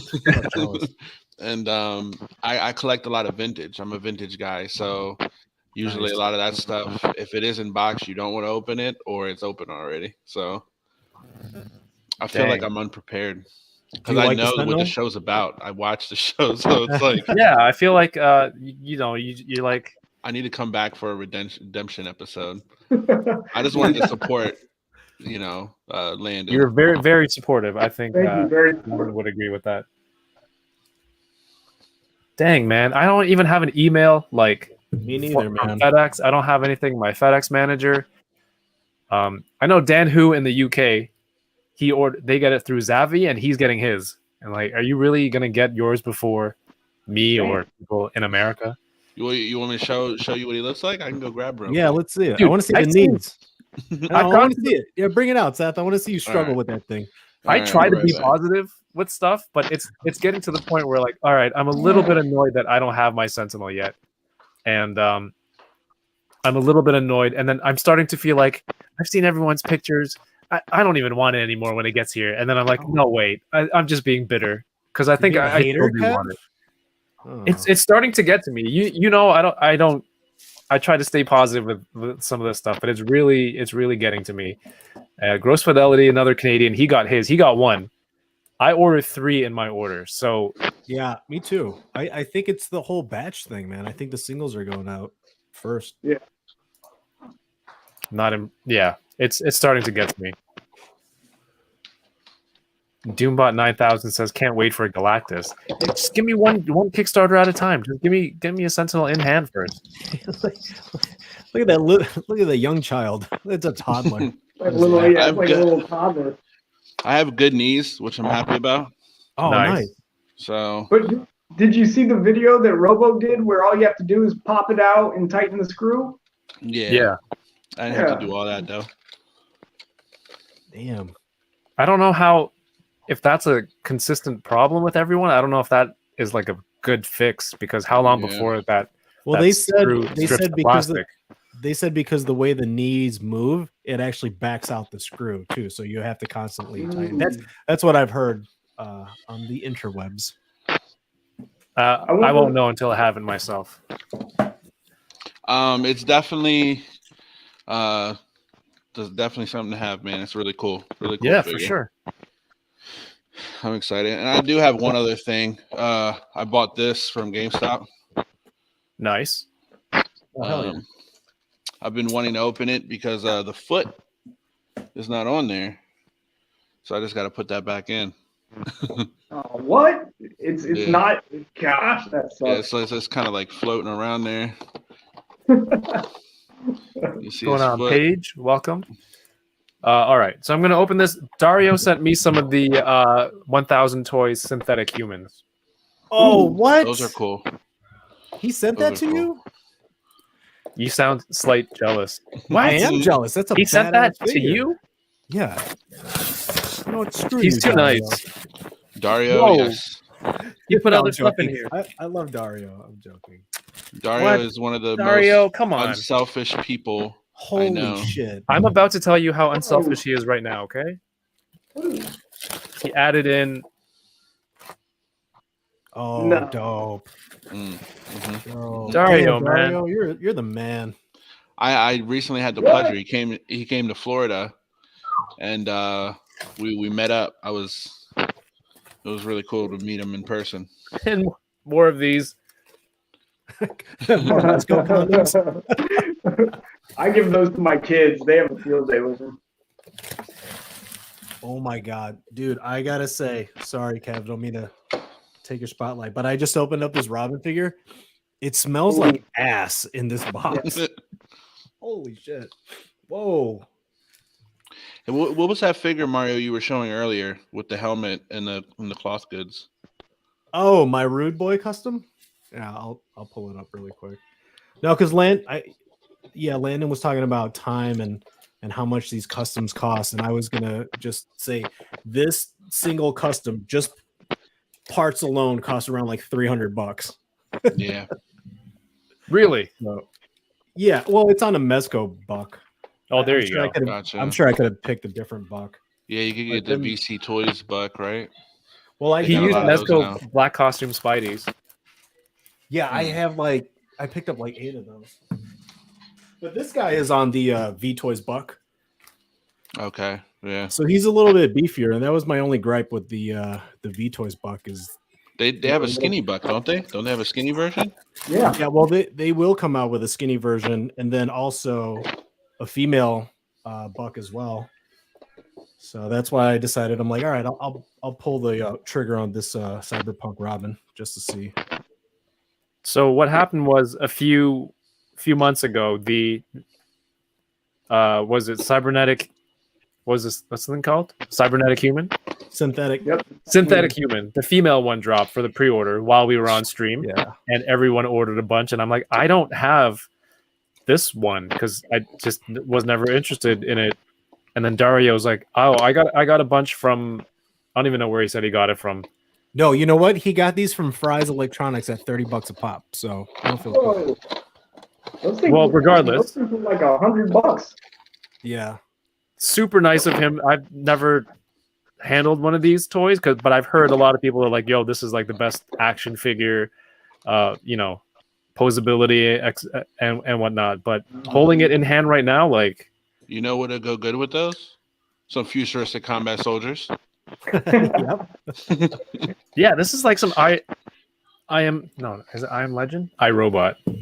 Yeah. Yeah, iRobot. It comes with extra faces? What the hell? Yeah, there's the skull. Yeah, and the eyes are movable too. No, they're not. Oh, Yeah, they they are. Yeah. Holy Have crap. Have fun with your nightmares later. I think Darius would have had a good time watching me open these.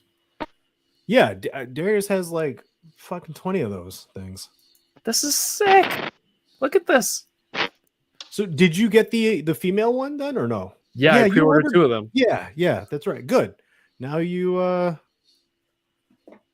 have some female. Go say something weird. Like they can go on. Okay. They have extra hands. Cool, cheap Naruto figure. Yeah, those lines are like Yeah. if you don't want to get SHF, and if you don't want to pay SHF prices and stuff, they're decent. Yeah.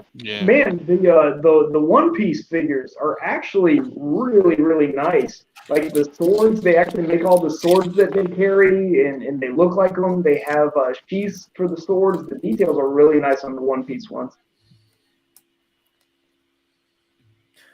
How many 1,000? He sent me 2. Darren Squire says he was on the night we all ordered from Ami. Yeah, CJ had racked up like 1,500 points that night from just Jesus. Oh, this is cool. Like it's barely a head there. So it's like the faceplate and the back of the skulls, and it gives it more range. Yo, I got to put this figure away, man. I can't deal with it. It smells like shit so bad. That is so weird, dude. That is so weird, man. It's that factory fresh smell right there. Oh my god, it's I had to wrap it up in a fabric like a fabric softener sheet, dude. It's just Research. That's why you research your companies right there. man. Great toys. It smells terrible. 3 stars. Oh my god. Dude. Mine didn't smell bad at all. I mean, it had some of that plastic smell to it, but it wasn't like. Yeah, I don't. Man, it's pretty potent. But I think this was their second batch because I got this from 5K Toys. And the eyes move on both of them. yeah. Nice. Holy crap, dude, Dario, thank you. Oh, by the way, Mario, here's an update on my nail. That's gross. Thank you for sharing. It'll come off soon enough. I'm waiting. It's the foam. 1000 Toys is my favorite toy company for the last few years. Yeah, I've been trying to get some of their stuff, but I didn't really care about any of the Hellboy or other properties. So those One Punch figures, I still need to get those, but they're nice. This is I don't know if you're a One Punch fan. From 1000 Toys? Yeah, did they make one? Yeah. Yep. Did they? Yeah, I think it's cloth clothing, isn't it? I don't know about that. Yeah, I think so. I think it is cloth. I don't know about these. It's been a while since I looked at them, but yeah. I put the word out that I was looking for a Monkey King Lego minifigure that I missed out on 2 years ago. That's sick, dude. So shout outs to Identity Complex Collectibles. Hit me up on IG. He's like, "Oh, I have one. I'm not really using it in my collection," and he sent it over. Really nice of him, and sent over this Lego. Is that a Power Ranger? What is that? Yeah, I don't know what Ranger series this is, what Sentai series this is. Someone in the chat can help me out. But Is it? Somebody said it's the foam that stinks. I better get him out of here then. Yeah, this Monkey King is so cool. Yeah, That makes probably sense. the phone. That makes sense. Let me get him out of here. I might have been thinking about the 3-0 one. I'm not sure. Yeah, okay, it's probably a 3-0. Yeah, that one man, is. Dude. I would definitely get a plastic bag to put all those small hands and heads in. Gosh, man, there's so many things in there. There's like two levels of foam in that. Did I open this? Yeah, look 5 at- points, look at all Gomez. that. That's insane. Let me see yours. I'll show Mario. you something, Landon. I'll show you what I store the accessories in. Give me 1 second. Damn, this is. I gotta go wash my hands after this. Well, I'm really glad I didn't buy it now. What the hell? This is probably Prime just like pulling a prank on me. You know? Landon, when the stuff comes out, I'm gonna have you back on and open up the figures when I get them. Yes, absolutely. Yep. Landon, you got the prototypes ready? Hey man, whenever you guys are ready, I'll Oh roll. yeah, let's see that. Yeah, I'll put my stuff away. Hold on. So let's see here. I'll run through a bunch of stuff. We'll get in there. I'll see if I can get. Well, I can get that. Can you go landscape, Landon? Um, Are you able to turn your phone? I don't know what's gonna happen. Let's see what that's gonna automatically. All gonna come crashing down. Yeah. No. Yeah. But I can get it in there. It'll fit.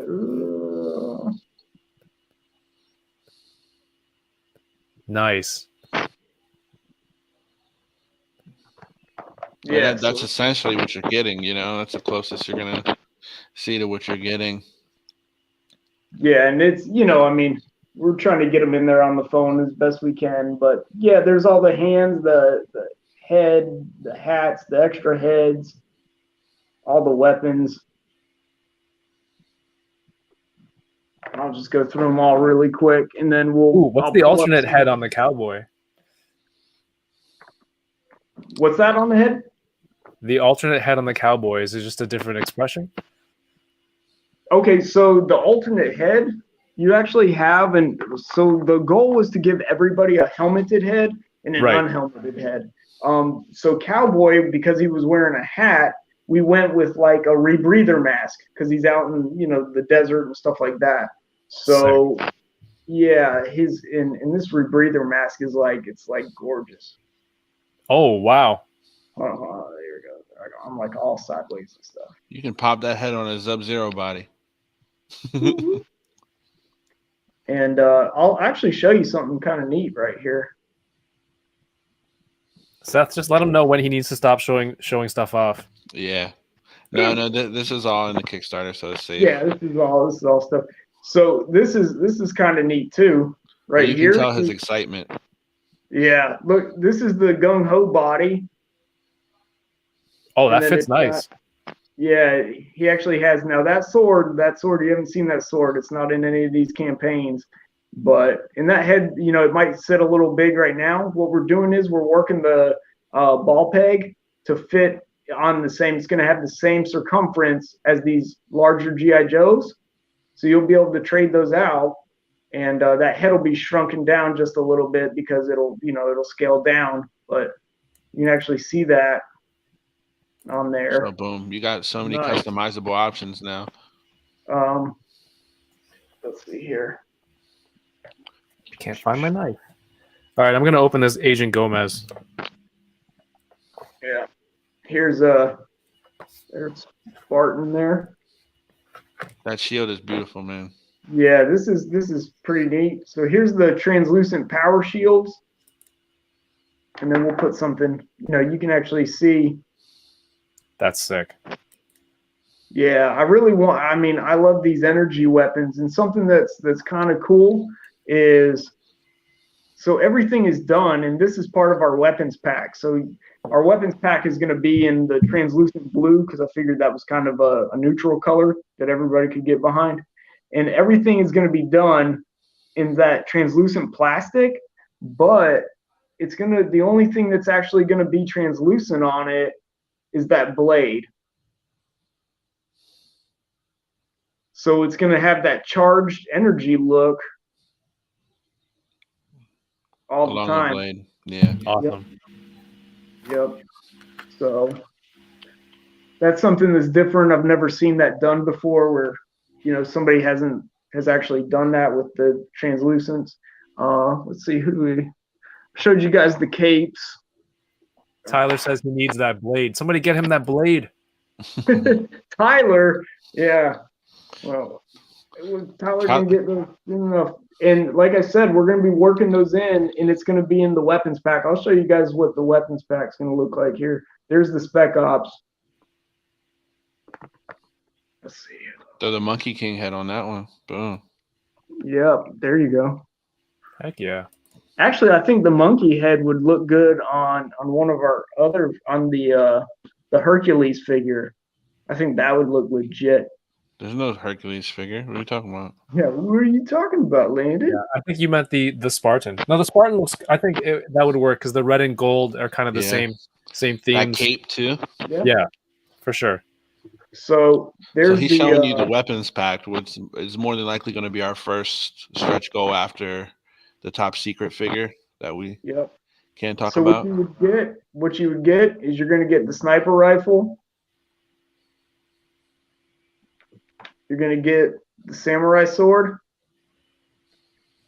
You're going to get the Spartan and Plains Warrior spear. You're going to get the standardized pistol. You're going to get the knife. And you're going to get the pulse rifle. It's a sweet rifle. All right. And, Enough. Oh, sorry. And you get the Spartan sword. So basically, yeah, you get all of those. No, he has a lot. He has a lot of stuff. He has plenty more to show. I just don't want him to show no more. No more Lane. Stop, man. Stop it. Behave yourself. That's why you're on to make sure he doesn't just reveal everything in a bit of excitement. That's very cool, man. Well, I look at it this way. If people know, the potential and what's to come, they're like, wow, hold on a second. If I back this is what the potential is to where my line can go. So it's not something that's just short-lived. If it was like, hey, I can buy these 5 figures, but there's no incentive to continue collecting, then why do it? So I can show this stuff, and it only really builds longevity into the line. So no, definitely, man. But that just goes to show you how much thought you put into this line, and the customability options and all the extra stuff you're giving people is good. Good stuff. Yeah. This is the first time I've opened 5 Points Gomez. It comes with a lot of stuff. Yeah, they're pretty cool. He's got the stylized Converse on there, like they're flat, nice. Like the feet are really flat. Like that's the art style. You got the Boom Boom. Mm-hmm. You have a base, which nobody cares about. You have a sword, the hoverboard, and his damn little blaster thing. I didn't know it came with all that stuff in it. I was gonna just sell mine and. Oh shoot! These feet have magnets. Nice. Oh, that's for the hoverboard. Yeah. So I have one of these. I didn't know Dario was sending me one, so I'm like, okay, this one I'll open then for sure and check it out because there's that set. What is that casino? The casino set. There's the pink skulls in there that are 5 points. I actually want those. They're pretty cool. Yeah. And I think there's a diorama too, so those are getting open for sure. And they're gonna go with this. This is actually really awesome. Dario, you are the man. I don't know. Have you guys ever got into any of the Joy Toy stuff? Oh, you have a Joy? Mario. Yeah, I'm opening a Joy Toy right now. Yeah. So, this is that one of the soldiers. I don't know where I'm at on the screen, but this is that Risen Rigo. Yeah, that's one of the newest ones, right? Yes, and this dude is legit. I mean, just the detail on him, like all of the accessories and stuff like that. I mean, it's awesome. Yeah, he's like a half cyborg type dude, right? It's kind of interesting how they did it because at first you're like, oh, he's got some cybernetic parts, but if you look at him, the way it reads is like he's got like a hole in his face and he's got like a hole in his chest. So he's really a cyborg underneath. Yeah. Like he's kind of like a Terminator is really how that reads. But they did another one that actually comes with one of the fear mechs, and that one looks like he's actually all human. he looks just like him, but he's got like human, he's more human looking. Yeah. Do you I've never collect heard of any this toy line. Acid Rain figures, Landon? Oh man, they're a little out of my price range. Okay. So it's not like I've got a big respect for them. Like I think they're beautiful. I think they're beautiful figures, but I do think they're like way overpriced for what you're getting. Where you can get, yeah, they really are expensive. I mean, if you compare it to like Joy Toy is cheaper, and I think Joy Toy actually has better articulation. I think you pay for with Acid Rain, you pay for like because they're hand painted, like the weathering and stuff. Oh, are they? Yeah. I've even been tempted to go into that scale just because of how nice the paint looks. Dude, I go back and forth. I wasn't going to, when I said I was going to jump into the 118 scale line, I'm like, all right, it's just going to be Acid Rain only. But then I ended up picking up this set because I'm like, well, when I take photos, I need some like background people and stuff. And this is, I mean, it's like $25 a figure, so whatever. It's not bad. Yeah. And you got to think, it's imported. They're made in China. You're importing those over. How does it smell? The price range isn't. Well, it smells good. Oh, smell it. Yeah. It smells good. It smells like a car air freshener. Damn. But he's not bad, dude. For like a background worker, like a maintenance guy. One of the funny things is that, if you're making 118 scale, and this is one of the reasons why people got away from it, is because it costs just as much to make a 1/18 scale as it does to make a 112 scale. Yeah, I've heard in some cases it costs more. Actually, it can. Mm-hmm. Yep. Pablo Lopez Toy Box Photography says, "Are you guys considering the Tunchi? Hell yeah! Studio 1/12 metal slug wave 1 figures. I just backed the Kickstarter. Looking forward to these. What is the projected release date?" I'm assuming that's for yeah, that's for Invincible Toys. I think there's two separate topics because I don't think Punchin is a Kickstarter. Yeah, I'm not sure what that metal slug wave is. That's sorry. Yeah, go ahead. The projected release date. So we're talking about November of 2022. So what I did is, what's going to happen is once the campaign ends, we'll have 14 days that we would basically have like a waiting period, and then we can send out the backer kits, which is going to put us closer towards the end of the month. And then once all the funds are collected, there's going to be probably a period where there's funds that aren't going to be chargeable, where people didn't update their credit cards or whatever else, and we'll have to go through that process. But yeah, I mean, I'm trying to get them into production, of course, as soon as we can. And then I just left a little bit of leeway in case there was any sort of holdups or anything through shipping or issues there at the factory or whatever else. So hopefully that's the projected delivery date that those will come through if everything works itself out. Nice, man. Once again, being transparent and thinking of everything. All right. Is he bald? Hydra Stomper time. Here we go. Move these little toys out of the way. Are you guys into the What If series? I've only caught 3 episodes so far. So Visions stopped me. And dude, Visions so freaking good. Yes. Yes. Yeah, I think the figures look beautiful. I really like the color scheme that they did on those, the vibrant color scheme, and they really played along those cartoon lines. But I started watching the What If with Peggy Carter, and it just seemed like it was a little overdone for me. So. Oh, you're talking about the figures, Kev. My bad, man. My mind instantly went to the show. No, the show. Oh, okay. Because I know you don't have this yet. Yeah. Oh, nice flex. That's a good one. It's a good one. Canada. And I know you don't have this yet. That's fair.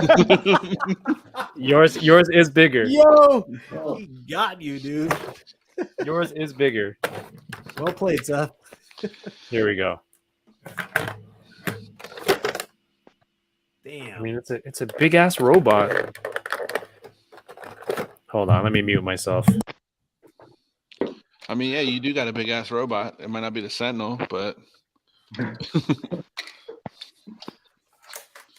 And that's probably the only one I want from the What If wave, to be honest. What that Yeah. one right there? Maybe Black Panther. Yeah, Or I want Star-Lord to Star-Lord. Yeah. Yeah, he looks cool. Yeah, I saw a picture of that where they took the Stomper and they took the Peggy Carter and sat her on its shoulder, and that looked that looked awesome. Yeah, because they do that in the show, and then they you are able to kind of there are these handles, I guess, to help Steve Rogers climb in, but she can go on the back as well. Let me get this jetpack. You have that synthetic human sitting there, and all I can think of is that he needs Silver Surfer's surfboard. Well, I'll get one with my Galactus. Synthetic Surfer. Yeah, synthetic sentry. Synthetic surfer. All right, this is cool. Put the tank on the back. Oh, nice. All right, we'll be here for like 5 hours while he figures this out. Oh yeah, if I had trouble with MODOK. All right. So Wolfpack was asking, does it say Brooklyn on the feet like in the show? It does not. No. Probably not a detail that they were given. Who knows? Yeah, it's possible. A lot of that stuff isn't relayed over to them, so they're working off of pre-images and stuff like that. That's so cool. Here we go. The Hot Toys for this is crazy. Yeah, that one looks amazing. Which I won't get, but yeah, what's the price range on it? Probably like seven something. At least, yeah. That's crazy. Oh, there you go. Wolfpack is here. Yeah, he says I really wanted to say Brooklyn on it. Oh hell yeah! I'm sorry, Kev. Dude, I got the fucking whoa, demonetized. I didn't know that was gonna happen, dude. I had I'm sorry. What, you popped the clothes off? No, it's the surprise figure. Yeah. I am so sorry, dude. I had no idea. Here, let me cover her up really quick. No, man, that excitement was like legitimate excitement right there. That I usually don't get like blind figures and stuff, but it's cool to know that I got the rare one. It's like opening up like cards and stuff. Yeah, you got like a chase. Yeah, I had no idea she was going to be topless though. I am so sorry, Kevin. Now you're gonna have to pay for this video. Yeah. You're gonna have to flag it. I think I was able to cover it up in time. That's cool. Nice, sweet. I wonder what she's. I want to know why she's working like that, though. You know. Yeah, that's such a weird. It's got to be a safety hazard. Maybe she got done working. Approved. maybe she was out working. She was all hot and sweaty. End of the day, she's like, man, I gotta change out. Like, get ready to head home. This weird shit happens only to me, dude, and it only happens on Toying Around or Unboxing Thursdays. I'm sorry, man. $4.85 for the hot toy. That's not bad at all. That's not bad. Are they both articulated figures, or is she it should come with the Steve Rogers that's articulated. All right, here's the size. It's huge. Nice. This is cool, man. Yeah, it's a cool figure. Soft-ish, rubbery shoulders, so you can still move it around. I don't know. This is pretty nice. Maybe if it had like, I don't know, it would have been a lot of work for them to open this up and actually make a Steve Rogers that sits in there, right? Yeah, but it would have been cool as hell. Oh, for sure. It would have been way past their budget. Yeah, but how much would you have? I mean, I think people would have paid the price of what it would have cost to add those. I mean, it's basically Two you're figures. only adding one. Yeah, I mean, you're gonna have to open that up, in the molding process would be a little different. But if I'm right, you're probably only adding like 1 to 3 pieces. It's skinny Rogers too, so they could have made them smaller, a little bit smaller. Oh, 450 is without Steve Rogers. With Steve Rogers is $625. Thanks, Trevor. I would imagine it would be no more than if they did a Steve Rogers for the Legends, it would be like like getting a Juggernaut Colossus 2-pack or something. You know? Yeah, that's a good point. Oh, hey guys, I'm over here and I'm playing with these figures, and I did want to let you guys know that on the articulation on the Futuristic Combat Soldiers, we got the wrist right. So the wrist, the right hand is going to be able to go ahead and rotate. Yep, and then the gun hand is going to go side to side, so they'll be able to hold those weapons. You can see the pictures there on the Instagram, or they can hold up the swords and for sword fighting like that. Our good friend of the channel, Mike High School Creations, says, "Got to head out. Got to adult early in the morning. Great stream. Landon and Seth, y'all killed it." Thank you, man. Thanks for showing up, man. I really appreciate it. See you, Mike. Later, Mike. This thing is a beast. Do you have Peggy Carter or no? No, that one wasn't out yet. So there's ankle here and like an up-down separate piece. Like, it's huge. His foot is huge. What's the price on this guy? In American dollars, I don't know. In Canada, it's 80. So divide that by, I don't know, 70 bucks, 60 something. So it's more than your standard like deluxe thing. Oh, plus we have some sort of Canada tax. So it's never the direct exchange rate. It's probably a little bit cheaper than 60 something in the US. Somebody's got to know, right? Yeah. Chat, let us know. Yeah. Dude, No one I know complains about that. It's a beast, dude.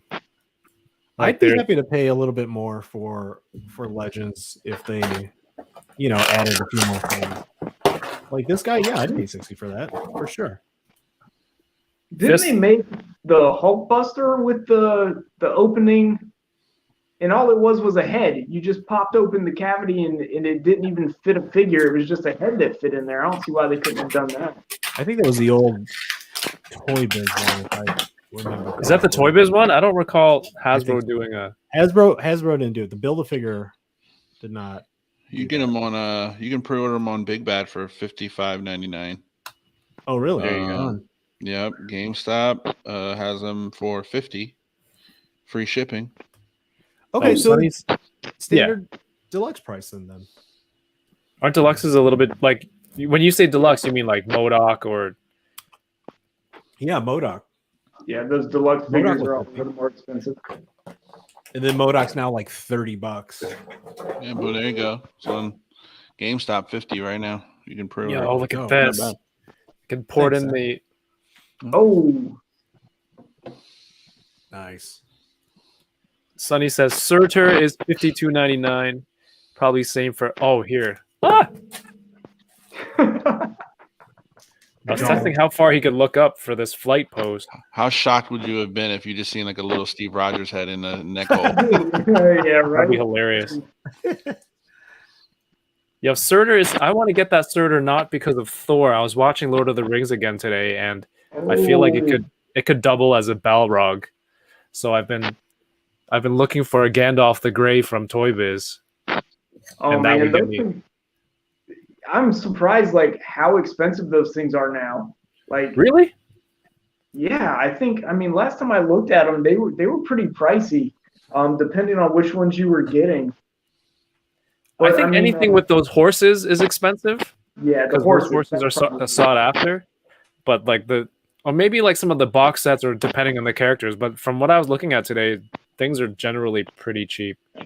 No, you're right, because I was looking at the ones with the horses in it. Yeah, because you can use those horses nowadays with modern stuff, and yep. Dude, yeah, they hold up. Horses. Legit. Dude, I found a pretty cool 1/18 scale horse. It was, oh my god, I don't even know how to describe how it looked, but it looked nuts. It was like a Mardi Gras type horse. Boss Fight Studios. I've never heard of them before. You don't know? Yeah. Yeah, but they got a line of horses, and I'm like, shit, man. I think I need a horse for my my Annex Detective Smith. Yeah, was that ride one of Mardi Gras horses? That was the unicorn horse. Well, they have a unicorn horse, and then I forgot what I'm gonna look it up right now, but it's called something skull.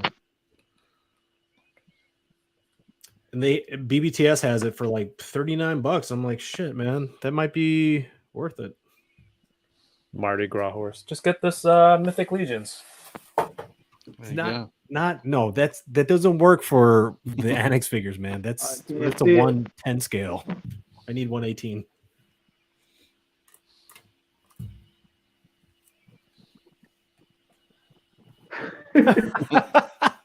Yeah, there you go. That makes total sense, dude. Now this horse is the right scale. Now you just got to put the rockets on the horse. Yeah. And is there a peg hole in the back? The horse. Yeah. And then you got to have Peggy Carter on top of the Stomper. Rocket horse. No, you put Peggy Carter in front of a Stomper, like, you know, and then you just lift the tail and put the rocket in the back. Yeah. All right. If you guys can get this, definitely get this. Look at this. Yeah, that looks really cool, man. If you're talented enough, and I don't think it takes a lot to do like a small wash on this to add some detail. Yeah. Because it's just the green plastic. Are you gonna add a wash to it then, Kevin? Hell no. You know me. You ain't doing shit, man.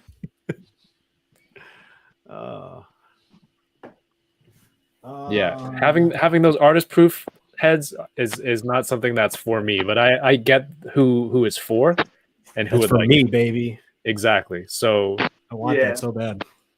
I want to be able to paint up my own Invincible Toys. And like I said, we're also going to do the 3-pack painted. So for those who don't paint, you know, I wanted to give you an option where you could go in there and pop those on without having to worry about it. Ooh. I think I'm going to open up main course now. Oh yeah, I know you've been waiting for that. You want to go till like another 15 minutes? If anyone in the chat has any more questions for Landon or Seth or Invincible Toys, or you know, if you guys think of something that you haven't had a chance to tell people yet, have a little bit more time while Mario opens that thing up. Actually, I do. Landon, I was saying I caught your live, and I guess maybe for Wave 3, I don't know if you could speak about it for Wave 3, but you had plans to do a female buck, and you wanted like a female counterpart for every single male hero. I thought that was fucking awesome, man. Yeah, I saw that on the live too. Yeah, that's the plan. Just the way that molding works through the factory, kind of like if you look at Bucky Cap, you know, you got to reuse those things. Mm-hmm. So the way it'll work is, you know, by Wave 3, that'll allow us to start looking at creating new molds, and then we can start working towards females, which I want to do. It's just harder, and if you look at some of the other companies that are doing kind of the same thing, that's why you don't see them until Wave 3. I also want to do, if you look at the cover of Future Descending, there's a dog to the right of Spartan. I'm not going to tell you a lot about the dog, but because you got to kind of read the comic book. But I think by the time people read the comic book, they'll want the dog, and I want the dog. So I'm trying to figure out a way how to work in, you know, the animal companion. Yeah, right there. There it is. And yeah, so nice. I won't give Seth, don't worry, I won't give too much away on the dog. Well, I sold my Snake Eyes and Timber 2-pack. So I'm in the market for more companion animal figures. Let's put it this way: that dog is going to be unlike any other dog that's been made at this point. It looks like he has cybernetic arms and paws. Why are you so attentive? Why are you so observant? Why are you pointing out things that are there, Mario? That's so cool, dude. The Joy Toy has a dog I was looking at. Yeah, they're 2-packs. They actually come to them. Yeah. And I think one of them has a cybernetic, or maybe that was Devil Toys. And I'm like, that's so freaking cool. Cool, so I don't know if you guys have seen What was it? There's another dog. What line was it in? It's 1/18 scale. I'm trying to think. It's funny because I have one of them. They kickstarted it not too long ago. Well, actually, it was probably like a couple years ago. Was it Boss Fight? No, Justin says Marauder Toys did a dog. Marauder, that was it. Oh, Marauder okay. Task Force did a dog, and that thing has some beautiful articulation. It's articulated kind of like timber, and that's probably what we're shooting for. So if anybody has that dog, like we're gonna probably run somewhere around that type of articulation on it, Nice. and it'll be really well articulated, and the details and stuff like that are just are super cool on the sculpt. So I can't wait. I really can't wait to get that out there because I want to put, the dog. I'm not going to say too much about the dog because you'll kind of get that in the comic book. But I can't wait to put a dog next to Spartan. Another question was, well, it seems like a suggestion from Greg Fenstad says, a suggestion, if you are open to it for custom painters, list the recipe for your color schemes. This will help them match things like skin tone, etc. Yeah. I mean, that's something that's definitely possible. I use the Army Painters Mega Set, which comes with the majority of all the paints and colors and stuff like that. That are pretty basic. I always try to use basic paint because that means that they're going to be more accessible throughout the span of time. I try to use, paints that are regularly used in the painting community, the miniatures community, and stuff like that. So yeah, if other people want to get it, it's always there because I've seen a lot of these other paint lines and they stick around for a little bit, but then they retire colors and stuff like that, and then it's really hard to match those up. So I always try to use R.I.P. Model Masters. Yeah, that's exactly what I was talking about. Like Model Masters went out. Even Vallejo has retired a lot of their colors. But I mean, these it actually comes in like a big set. Oh my god, dude! I'm so afraid I might break this shit. I don't want to. Yeah, please don't. You don't want to set the record for most broken. Well, you already hold the record for most broken toys on Unboxing Thursdays. I'm not gonna touch it. What is this supposed to do? It's so cool. Yeah, dude, that's such a good paint set to get. And they last a long time because you got to thin them out and stuff. Yeah, and they've got a gel in them, so they spread pretty well. I mean, it kind of has like a little working curve, but once you figure it out, and their brush, man, I use the Wargamer Regiment brush that came with the set, and that brush works for about anything. I mean, you don't want to dry brush with it because you'll ruin your brush really quick.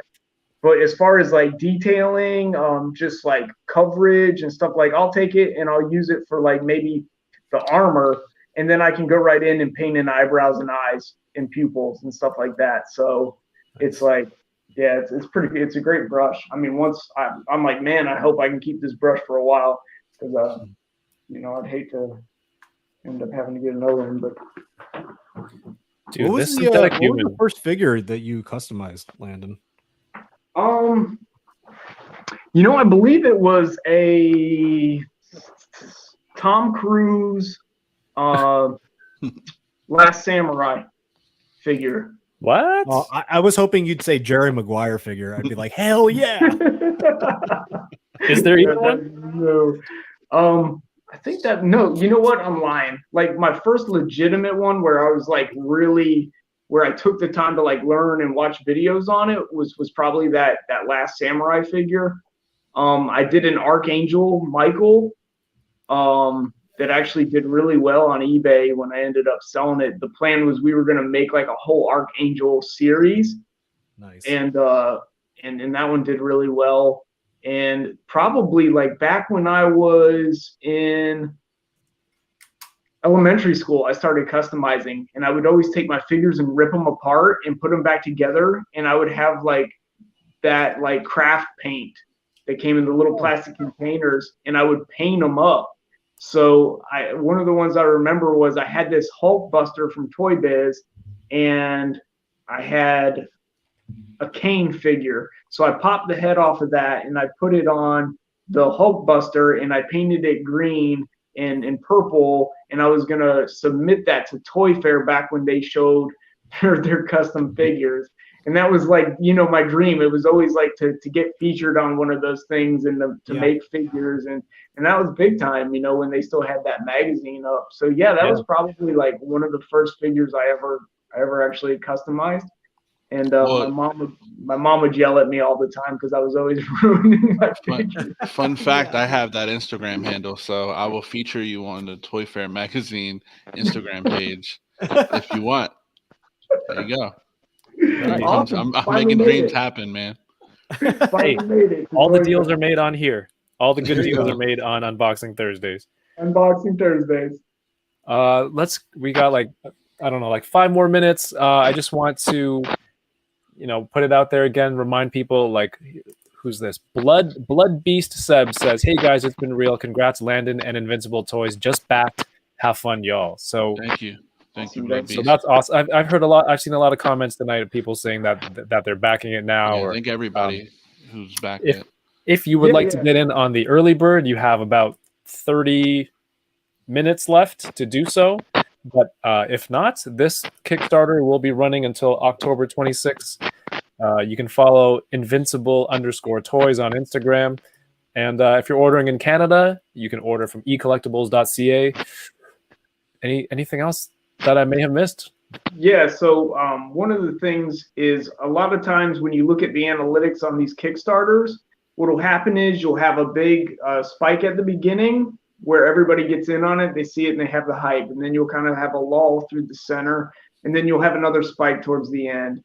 So one of the things I'm asking, this is, for anybody who's interested in the line, once we kind of get towards the midpoint, when we're kind of like maybe 2 weeks in, 3 weeks in, and we're heading towards that midpoint, if you could just start reposting stuff again, just to kind of get the interest back up, that will help us through that midpoint. And it's just kind of how Kickstarter reads, and that'll really help us out to kind of get through there and to really work it towards getting funded.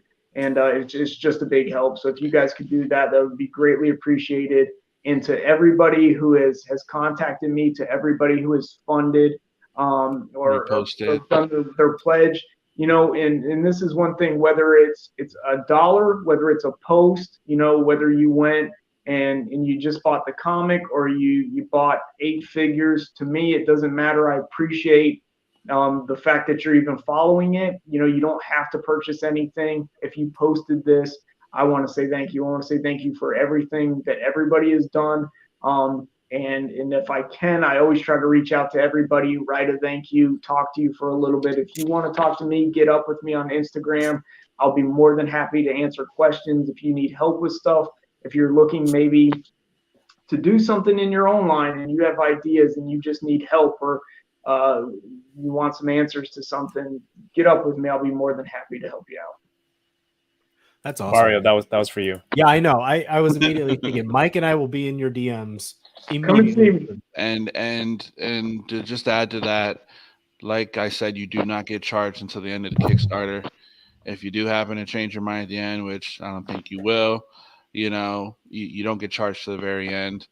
We want to hit those stretch goals. We want to reveal more stuff. It's a lot of cool stuff, and you guys are going to want it. So the faster we get to that goal, the faster we can start adding a bunch of stretch goals.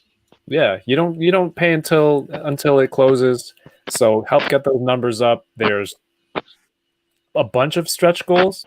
I don't recall the numbers, but you're going to be showing more stuff. So get those numbers up there so that this stuff is revealed, and you can build more hype and get more people in on it based on all these extra things that are going to be shown, right? Exactly. Absolutely. Things are already there, and some things weren't initially planned to go into this campaign. because, you know, we were like, we didn't know where the numbers were going to be. But the thing is, you know, if we can get like the power packs where these are different heads, you know, where you have the Spartan head with the smaller fin, and you have the samurai head, you know, with the mask, like those weren't initially planned because they're separate molds. It would cost more money to get those. But if we can get them in, you know, then that would be great. I would love to be able to see that happen to where we can really start building out these armies and things like that. So it's kind of endless, you know, and I'm going to make sure that we're listening to everybody, taking in all the comments, whatever people say. If it's feasible, you know, then that's really going to push where the campaign goes after this point. So if you're like, hey, we want, you know, to see more figures, or hey, we want those heads that you were talking about, or hey, can we get more weapons packs? I'm completely open and perceptive to whatever you guys are putting out there. I'm not, you know, adverse to anything. So if we can make it happen, and let's say we get to that point where we make enough money to start looking at a female figure, then I'll start working on 3D renders to get female figures made. You know, Mario, that was really creepy. Hell yeah. That wasn't creepy. I said, Hell yeah. I didn't say it like that. Ooh, I like that. Yeah, so that's kind of where we're at. You know, we'll take this as far as everybody wants to take it. We'll try to do the best we can to make sure that we're making it a great line that people really enjoy. Dope. Again, so if you don't have the link, ladies and gentlemen, it is in in the description of this YouTube video. Kickstarter link, as well as a link for Canadians for ecollectibles.ca. Make sure you check them out. Gentlemen, this has been a blast. Absolutely. Real quick, Landon, let them know where to follow you. All right, so we're on Facebook under Invincible Toys, but most of everything is on Instagram. It's Invincible_Toys. Everything that we've been doing since you know, the conception of this project is on there. The renders, my initial renders of the characters, the concept drawings, the 3Ds, the turnarounds, and every step of this process is on there. So if you are maybe somebody who's just interested in learning about it, and you can visually see the process, you can actually go through and say, hey, I need to do a concept drawing, I need to do a 3D render, I need to do a 3D turnaround, I need to break this down. And you can basically see the process of making an action figure right there on the site. There's a lot of videos that answer a lot of questions. If you're just, you know, one of those people that are like, hey, I just need to know and feel, you know, get a feel for this guy Landon, there's videos on there where I just kind of get in there, I'm talking, and I'm working through actually assembling action figures, painting action figures, and doing all of those things. If you're interested in learning again, or if you're just interested in learning more about me, I get on there and I ramble a little bit. So yeah, so all of that stuff is on Invincible_Toys on Instagram, and we're also going to be doing updates. Actually, this weekend I have to get in and I have to do updates for the campaign, letting people know about the shipping in China, just kind of thanking people and letting them know where we're heading and stuff like that. Nice. Seth, how about you? You can just find me on Instagram, Seth.Horton.33. I know it's a mouthful. It's just the name they gave me, so I kept up with it. Obviously, Invincible Toys, I'll be on there as well, helping and Landon whenever he needs, answering any questions. And that's pretty much it, man. Sweet. Thank you. And definitely have Mario. to come on again when I got some stuff to unbox. Yeah. Well, after that Sentinel fiasco, I don't know if that's going to happen anymore. Yeah. Burn that bridge, Seth. Yeah. It's okay. It's okay. You can find Get him me out of here. 796 Studios on Instagram, TikTok, What? Twitter, YouTube. And then also the Enablers created an IG page finally. So if we enabled you to back the Invincible Toys projects, Hell send yeah. us a DM over there. And I think Kevin gets the freaking points. Even though it's part of the stream. I don't know if we'll discuss. But let us know if we enabled you so we can add points to this stupid, silly game. Thank you. Absolutely. Well, if you guys aren't on Instagram or other social media, you can catch up with all the stuff that I'm doing, pictures. All these live streams are posted on toyingaround.ca. The web shop is now open, so there's some merch up there if you want to grab some stuff. Thank you everyone who's been watching tonight. The super chats and supports for the channel. All that stuff just helps putting everything back into what's going on around here. So appreciate that. Thank you. I'm on Instagram at toyingaround. Tomorrow night, 9 p.m. we will be chatting about Marvel's What If episode 6. I don't know. I wasn't that impressed. I try to be positive, but this episode, I don't know. But I'll be chatting about that with Troy and Jason tomorrow night at 9 Eastern. Thank you for watching. Please thumbs up, share, subscribe, and go check out the Toy Migos right now on their channel. Everyone, have a good night. Thanks for watching and keep toying around. Peace. Later.